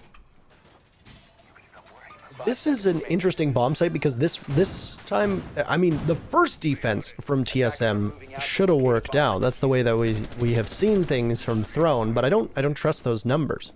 You know, I don't trust them anymore, Michael. I don't trust the data that we have. I don't. Here's the thing. Numbers don't lie, but sometimes it feels like they do. You know. Here's the thing about those numbers, and I feel like this is something that a lot of people overlook. The statistics that have to do with attacker defender on maps are not actually reflections of the map necessarily, but more reflections of the teams and how they match up against each other. That's why right now we have Coastline at 75% defense win rate. Why is that? Is that because of some crazy fluke or something that we're not aware of? Oh, what a shot! Oh no! Merc! How could you do that to him? Michael? Yes, Parker? Good night. Good night. Oh no. Oh boy. He's sleeping well, though. At least there's that. He'll be sleeping with the fishes. And I don't know if TSM is just playing a little bit too aggressively, but they are right now struggling. 3 members of TSM all removed within a minute of this round starting. OXG obviously in total control. A Throne take right now with 3 unanswered entry kills. Now, teams can very easily make this one come back. Bolo is trapped inside of Arcade, so he might not be the one to do it as he takes some damage and has to reload that Vector. Nitro Cell goes out, but he's able to finish Slash before Fox A is there. Avenging his teammate, so it's Geo in a 1v4 down below. There's still half this round to go. Don't be deceived. This has been a very quick action from Oxygen. Geo might be totally flying blind. We don't know exactly. So I guess he'll be droned out, and well, that's 1 kill for Geo. He's got 2 gas canisters, but he just lost about 75% of his HP, so very difficult for him to take this. He's using his 2nd gas canister there. He'll hear one over by Dragon. Now, he wants to take this fight because it's an isolated 1v1, so you can see he'll peek accordingly. He's trying to get the pick, put it into a 1v2. He realizes he's not going to get it as his aggression is read well, and he'll adjust to try and find a different 1v1. Stun's going in through the door. Just a distraction. They will be successful in that effect. Nade goes through the drone hole, but he misses it. No damage done. Geo just needs to keep on holding on.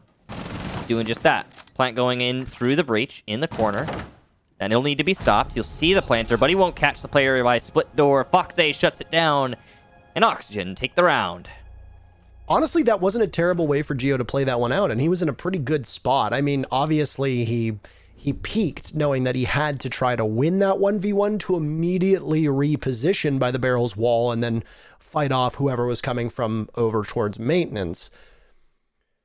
I mean, we're really going to glaze over everything else that happened in that round, because if you're somebody who's watching Geo in that position, the round breakdown does not involve Geo, because in essence, the round was lost 2 minutes before Geo was put in that position by Split, which is when TSM, I don't know if they were still doing setup. I don't know if they were trying to, I guess, counter Oxygen's take. Maybe TSM was really confident about how Oxygen was going to enter and just simply waited by those spots and still lost the duels. I'm not entirely sure, but something's clearly went wrong off screen for TSM. Then Oxygen was able to either effectively drone them out and then do a lot of damage, or just simply enter and, due to dumb luck and good gun skill, went up from 5v5 to 5v2 in the span of 10 seconds.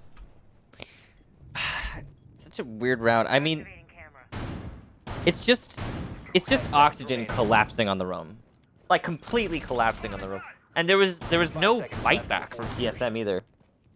I want to get a little sidetracked here though, because I was trying to make a point about maps, right, and the stats. We were having a conversation about stats. Basically, the point I was trying to get to there was, you don't. It doesn't really have to do with the map necessarily. The map plays a part, but it mostly has to do with how the metas of the individual teams match up against each other. That's why you'll see certain maps that typically are attacker-sided end up being defender-sided, you know, based on who's playing who.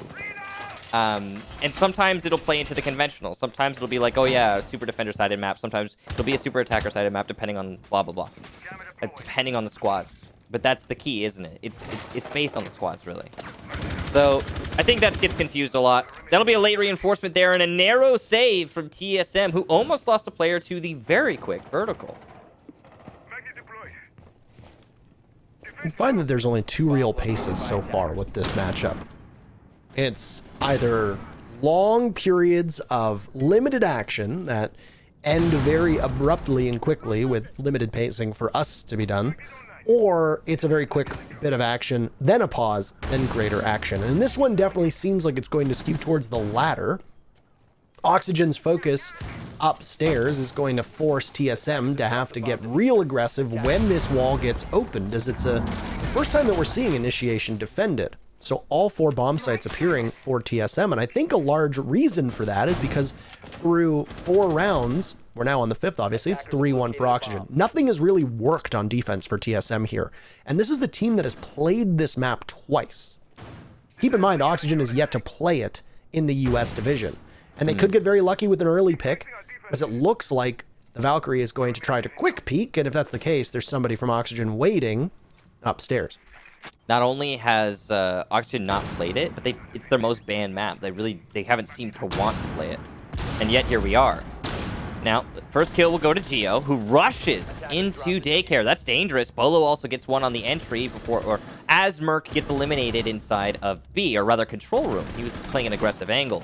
Fox A gets Chalo though, so the bounce back is inevitable, it seems, for Oxygen, as Laxing adds to that tally, taking down Achieved. Now it's all on Bolo, who was playing by waiting room. He'll rotate back into waiting room from the hallway, and Laxing will shut him down as he attempts to retake his own site. Parker, you said that nothing has worked for TSM, and that trend is going to continue even on the least played site for this map. It's crazy to think, though, that the one bomb site that TSM did win on, Michael, was that Bunk's daycare bomb site. It was open for the previous round, and yet TSM didn't go there. I'm a little confused as to why they are not going to the bomb site that they had success on, and they're actually going to go to that office bomb site, initiation as you called it, yet again.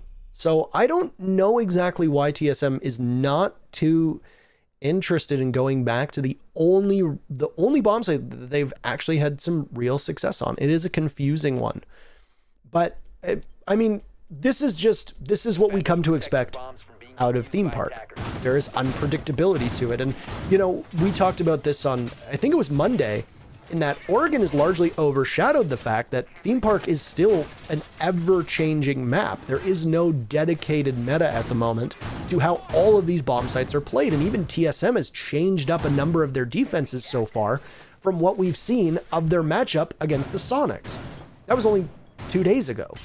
So theme park is still a bit of an enigma for a lot of these teams, and they're trying to figure it out. Now, TSM making some small changes. We'll see how much they work. Obviously, nothing really has worked so far, and there's a likelihood that TSM could go down 5-1 to OXG before the side swap. With it being a relatively balanced map, a 4-2 scoreline, which is the worst that it can be for OXG, is already really good for Oxygen, and they must be pretty happy with this first half. Yeah, this is about as solid as it gets, and there's a long path ahead for TSM. I want to revisit the stakes for this match, though, today, and I want to remind everybody that as long as you don't lose 2 matches, not maps, but 2 matches, in the group that we're watching right now, this is Group A in Phase 2, then you will still get that guaranteed spot at the Major. You just have to win 1 match. That means you need to beat one of the opponents that you get stacked up against. As long as you're capable of doing that, you'll end in the top 3, and you will get that spot at the Major. So even if TSM loses today, it is not the end of the world, and it's the same for Oxygen if TSM starts to come back on the second half. So keep that in mind. They still have a chance. Now, this is interesting. A late reinforcement, I want to say, from the roam that was extended on the west side. And good that they did reinforce it, because Oxygen, they are on the prowl over on the west side of the top floor. There's a mute jammer behind Bolo, by the way, so if they drone it out, they'll realize that they need to put down 1 EMP, and it might as well be good enough to get a round of these X-Kairos, because Bolo looked like he was ready to try to bandit trick, but he was called elsewhere, so we can see this unfold, and it's going to be a bit of a juggle. There you go. Bolo pulls out the grenade, or pulls out the bandit battery, rather, and manages to get the wall. I don't know how aware Oxygen were of that style of play, because Bolo 6th picked into the bandit. There's a potential that he hasn't been droned out. They might not know that there was a bandit even on the board, as Bolo had not put down a single bandit battery until that moment. This could have completely caught OXG by surprise, which is why they've now decided that their plan of attack is going to be over towards that office wall by the vending machine. Vertical didn't pull the trigger there because he was waiting for the player to stop moving, because if he had stopped moving, it would have been a guaranteed kill. But patience doesn't seem to have paid off, as the smoke is not going to leave himself exposed to that position. C4 goes wide and doesn't net anything, really. Oxygen getting all the angles they could ever hope for, but there's so little time left for the attack to execute onto the site. Prone hole opened up, and it'll get the kill onto Geo. Finally, the smoke, who had been anchoring A, is eliminated. With little time, though, Oxygen needs to gain this control and go for a plant. A flank attempt from Laxing, who got 1 kill, but Chala's racking up some frags of his own. He takes down 1 head. It's all on Chala now to get all 5. He won't get any more than the one he already accomplished, and Foxay will get that final frag. Oxygen take round number 6, and what a decisive first half. Not even just a decisive first half, because there's a lot that we're going to see Veli and Jesse and Jackie be able to go over after this matchup is done, regardless of whether OXG prevails. But I really want to highlight a couple things on that round. My thinking is that they weren't aware that there was an active bandit in play by Bolo until it was too late. They'd used 2 sets of the X-Kairos on the wall. Bandit tricks it. That's Bolo playing on the mute jammer behind a deployable shield. Hadn't set down a single bandit battery until that point. So you're left with just 1 single round of X-Kairos. It goes on the wall that leads into Vault, which allows Slash to go prone, get the pick onto Geo, who's too distracted by the drone hole and the double door just outside of bunks where Foxay is playing off of. Because of the fact that TSM had opened up that entire soft wall that leads into office, it meant that if somebody wasn't taken off of holding double doors, which is where Foxay was, he could anchor that position by looking into Vault, looking into the office, and holding anybody from the defense who tries to push through the bathroom. And that's exactly what Foxay did. It gave Slash covering fire to go in, army crawled his way in, takes out Geo, then he has full control of the back of Vault. Foxay, watching bathroom, picks off, I believe it was the Jaeger who tried to return, whereas the Hibana also joined Slash inside of the bomb site. Everybody on OXG was doing their job, and I believe it was Laxing that was playing on Nomad downstairs. He was there to take out the flank from TSM that they knew was coming out. Really excellent crossfire setup, really good coordination from OXG, and I think that they were able to fully lock out that bomb site, and there was zero way for TSM to answer firepower that OXG brought. I'm sure that they'll have some answer back in the future. I mean, now at least TSM is going to be able to be... They're on attack, right? So they set the tempo. They are the ones who have to control the dance. And now you'll usually see attacks fall flat on their face when the defense forces out that tempo and the attack stumbles, unable to place their feet correctly. And that'll happen. And if it happens here, obviously that's GG. Series over. Oxygen will take it. But I have faith that TSM will be able to put up some solid attacking rounds here on Theme Park. Now, the first site is going to be Throne. Bolo will pick off Foxay, who is attempting to flank by 90. That was a very aggressive play from Foxay. He'll be shut down in that push. It's a bit of a confusing one just because most people are going to be watching 90. You don't usually see an attacking team neglect that viewpoint. Bio gets dropped by a frag grenade, so we are looking at a very good attacker-sided Theme Park at the moment as TSM will add to that tally. Look at the scoreboard, by goodness! Geo pushes up. Nobody from OXG is going to be able to stop him. That leaves Laxing playing this late flank roll to remove Chala's head before getting knocked over by an air jab. So who gets the last laugh here? Evidently the Nomad. Geo is not too keen on getting that diffuser down, almost a spray transfer from Laxing. He takes out Merc, but that's it. TSM take their very first attack. They've got a long road to walk if they want to be able to keep this matchup competitive, but you got to start somewhere. And a round swap or a side swap is as good as any an opportunity. Now, I'm curious to see if Oxygen is going to change their site, because that was a really one-sided affair. It seems like no, they're going to stick to it. So what that means is Oxygen is convinced the way they played that last round was on them. They are convinced they know what the problem was, and they're also convinced that they can fix those problems. So, I mean, well, we're about to find out if they're right about that. One thing that they are going to be changing is the Valkyrie of Foxay will be 6-picking to a mute. He was playing Valkyrie last round. I'm assuming he's not going to push 90 this round and give himself away like that. And that should work for Oxygen pretty well. With the IQ being brought, it makes sense not to bring the Valkyrie anymore because she really isn't going to help you a whole lot. And you've got a mute on the board to deny the wall getting opened up, but the C4 is going to do even more if the EMPs get those mute jammers, because you can kill a Hibana as she's opening up from afar with that C4 if you toss it correctly. Of course, you have to be the one to land the C4 before the frag grenade lands on you. It's true. Yeah. That wasn't the case for Oxygen. So there were some mistakes. I would say, though, there were some mistakes that were committed by Oxygen. Number one, Fox A peaking 90 was a big gamble. Now, whether he was expecting them to be there that quickly, because it was a relatively early death for Fox A. He might have had bad intel, as the cam could have been left up and he might not have been expecting somebody to play there. I think the kill that came out was in Gong, so you weren't even looking all the way down towards maintenance. It was that Gong play, which is where Bolo's drone is, or at least somewhat relatively nearby where that drone was. There you go, in Gong. I assume that's where it was that got him picked.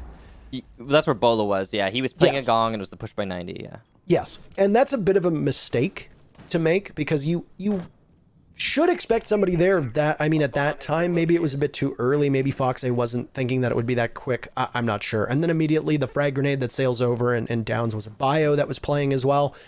Those are just two small mistakes that, by making them back to back, put the round almost entirely out of reach for Oxygen. So as long as they don't commit those same mistakes this time, which they will obviously be prepped and ready for, they will immediately be in a better spot to win the round. Well, they haven't made any of those mistakes yet. So there you go. Yet. Yeah, keyword. Yes. Extended roam from Oxygen still leaves them somewhat exposed. It's been good delay work so far. Now, you got to be worried for TSM, right? Because their mindset right now is high pressure, lots of stakes here, and they haven't gotten the same success they had in the previous round. So they're going to get worried about time when they go for that execution to the site. Right now, there's only 2 anchors. They're very far away from each other. Fox A is going to return to site, though, to bolster this defense, as we're vertical as well. Look at that. Laxing playing by barrels. What he's going to do is he's just going to try and deny that opened hole by Throne affecting the round in any meaningful way, as Throne has been opened up on both sides. Stun's coming in here, and they're trying their best to pick away at the defenders with that utility, but nothing happening so far. One nade has been used. The second nade will likely be used pretty quickly. Looks like they're aware of where the mute is, so here comes the stun to clear out the Wamai, and Laxing gets murk. Look at that, as he attempts to challenge the barrel's window.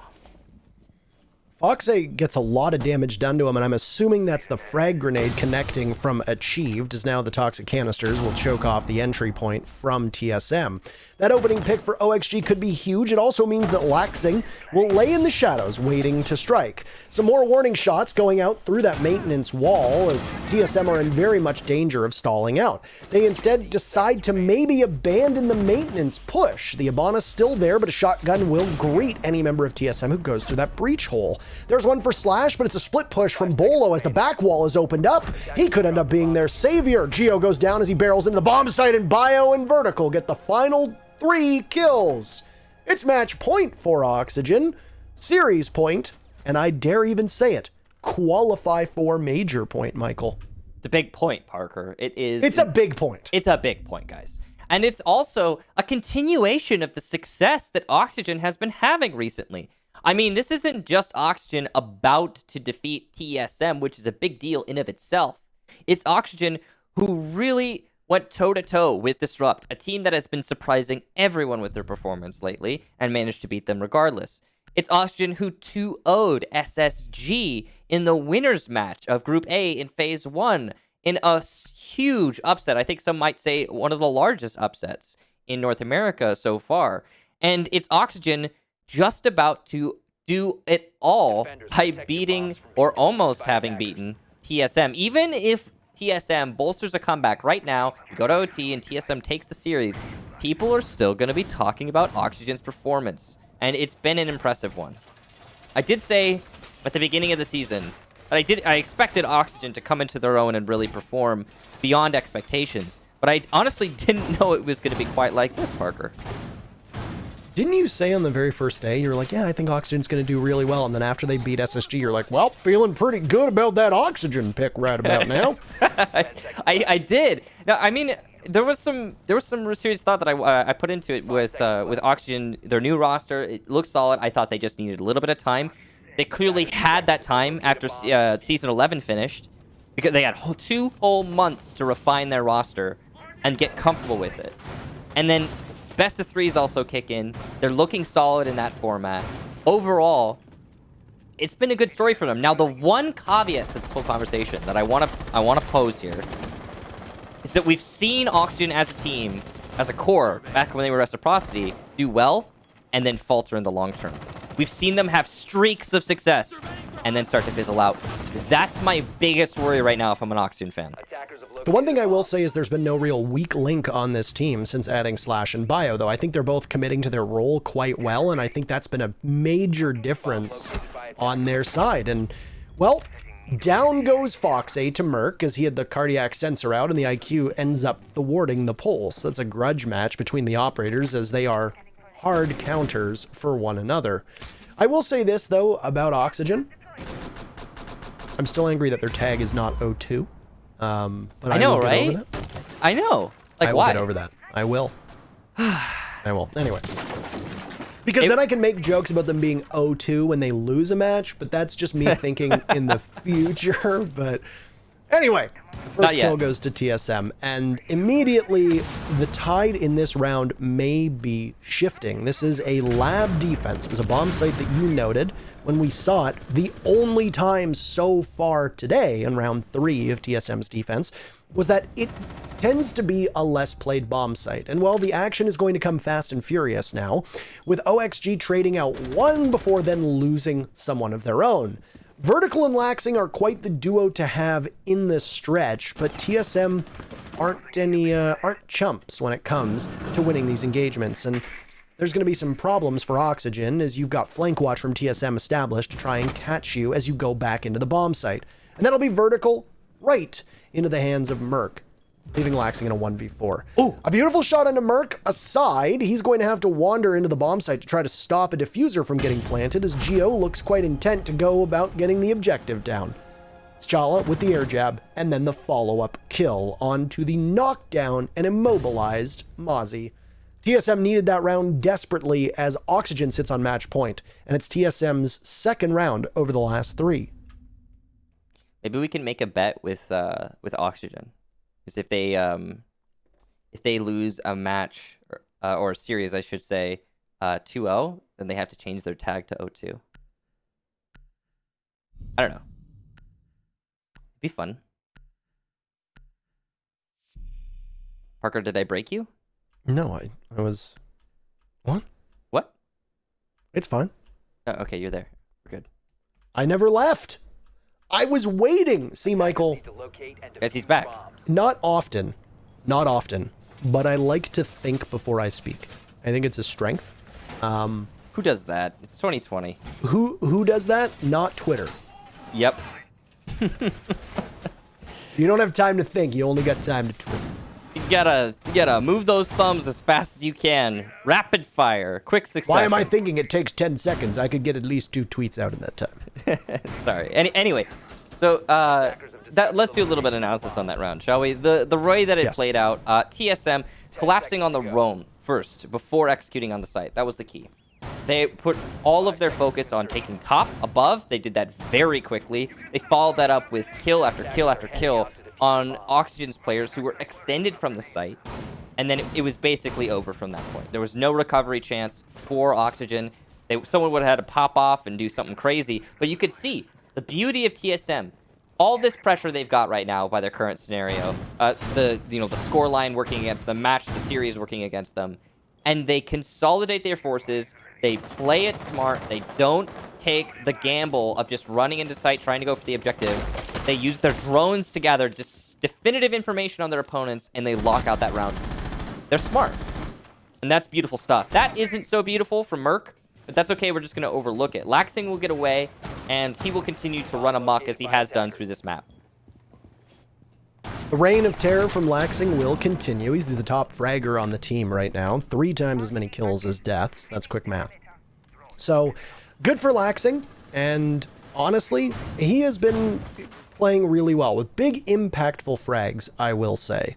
There's been some impactful moments actually from everybody in this lobby right now. The only player that I would say hasn't really been that critical to the success of their team so far on Theme Park has been Achieved. That's it. He's been having a very quiet game, but that's okay because he's made a statement in matches past, and Well, as long as he plays to his gadgetry, which in this case will be the frag grenades, which were crucial to opening up that wall earlier on Throne in rounds 7 and 8, as well as being able to do work with his sledgehammer, well, he'll be in prime position. It's an immediate trade from both teams as the cafe push from TSM will net them the wall into the front of daycare. But right now, it actually looks like they might have lost some of those ex-Cairo, so it's not going to be a clean line in. The man that I'd said had been quiet so far will punish Foxay with a frag grenade from down below, and that'll clean out the front of daycare, leaving just Laxing to watch the door, with Slash creeping up ever so slightly. At the back of the bunk bomb site is going to be where the Maestro will play, and he'll be able to have a nice long-range view over whoever pushes from TSM.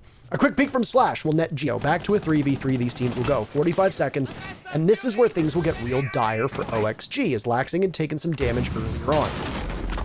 There's no diffuser in the hands of TSM. They left it by Cafe, but it might not matter if they get the frags. Achieve picks up a big one there, and he goes for the third, but not enough damage done to Slash. Oh my gosh, this positioning from Laxing will get Bolo, who was completely unaware. Achieved gets dumpstered by Slash on a long angle, the headshot landing despite the HP. Kachal is looking for the Jaeger in the site. He knows where he's about, but he's not sure exactly where. He's got full HP, that's his advantage, but he doesn't finish off Laxing. Not enough damage done, and there's the crossfire. Oxygen will take map number 3 and the series by extension. The very first team to qualify for the major, Michael, none other than Oxygen. Taking it, and they will sit and wait pretty at the top of this group.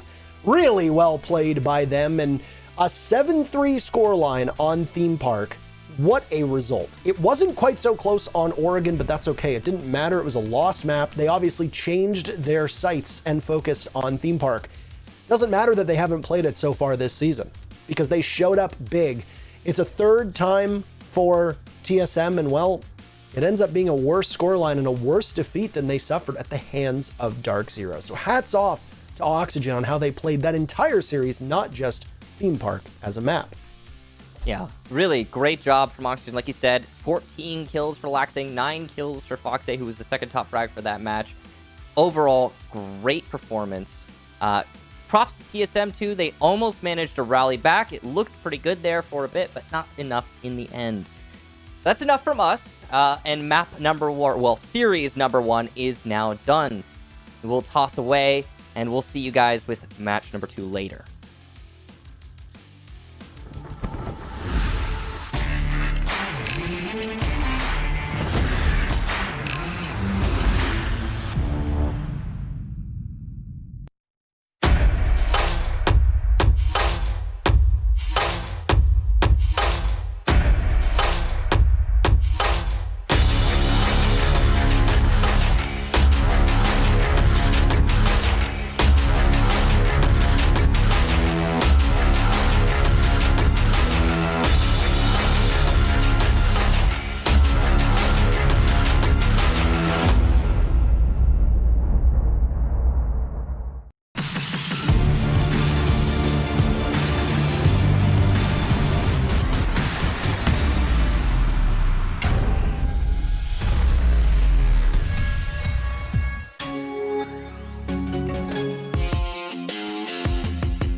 Welcome back. I'm Jackie Jing, and I'm with Veli and Jesse, and what a series.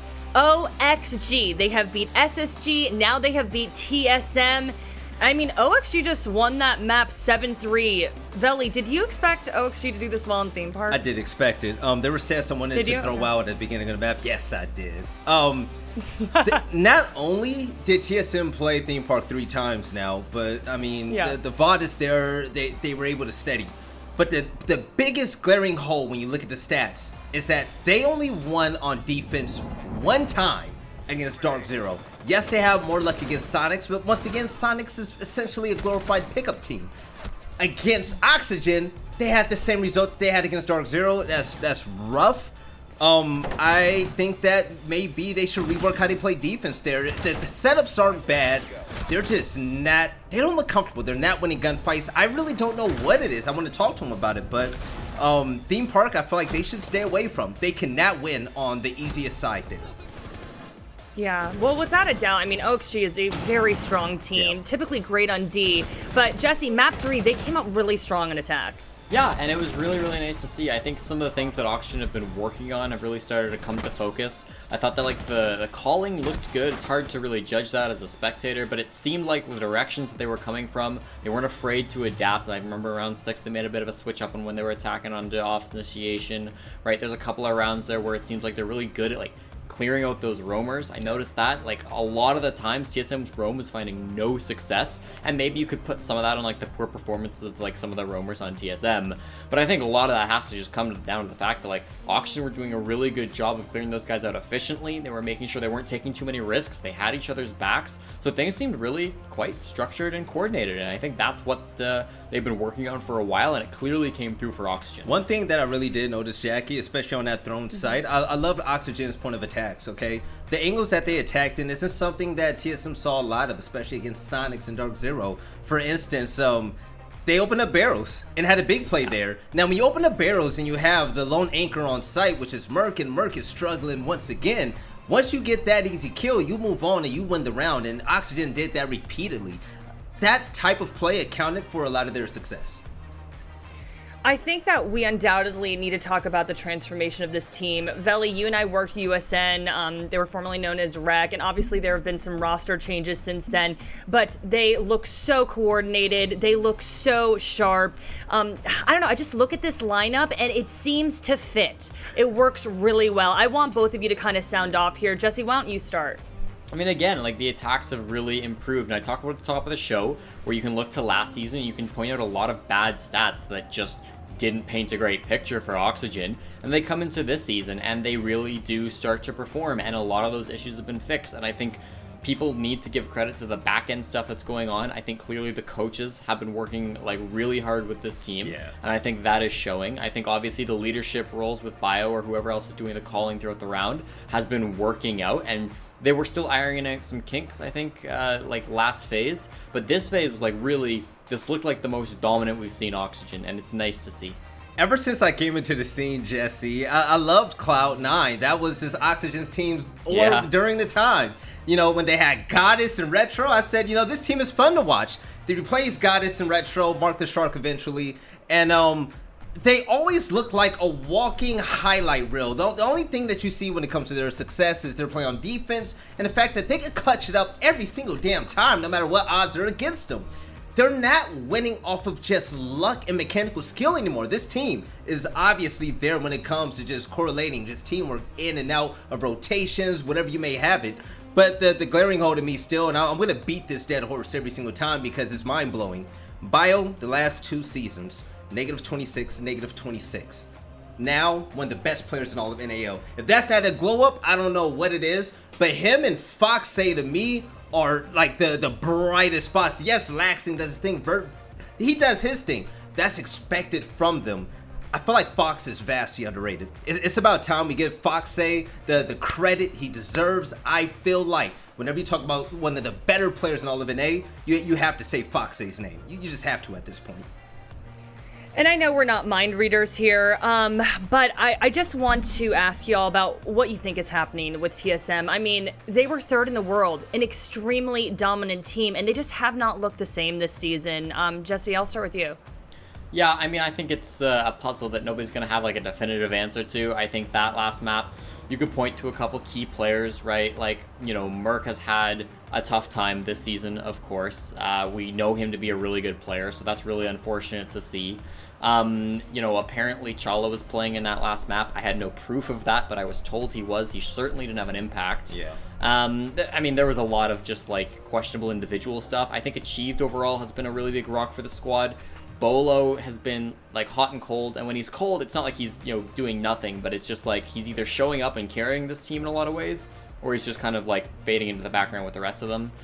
And Gio's oftentimes just being put into bad positions, right? Like, I don't think Gio's been playing bad as a player, but like oftentimes he just finds himself in impossible situations. So yeah, it seems like there's maybe some issues with chemistry, maybe some individual issues with TSM. It's really hard to say, but something needs to start clicking better with them. I feel like their identity was slightly changed with the road change. I'm still a fan of it. I'm not going to talk bad about it because both players, Chale and Gio, have done great in the hard breach and flex role, respectively, right? The one thing I will say, I do miss Gio's playmaker ability in his old roles, especially as a flex player. Also, is hard, and let's be honest. It's difficult when one of your playmakers is consistently going in the negatives. He needs to wake up. He has to do better. Merc knows this already, so I mean, we could talk about this all day. Point still stands. They need him. They need him badly. All right, gentlemen, thank you so much. Another loss for TSM and OXG coming out on top again, but we have so much action ahead of us. Don't forget, Disrupt versus Tempo Storm. That is coming up next, so don't go anywhere.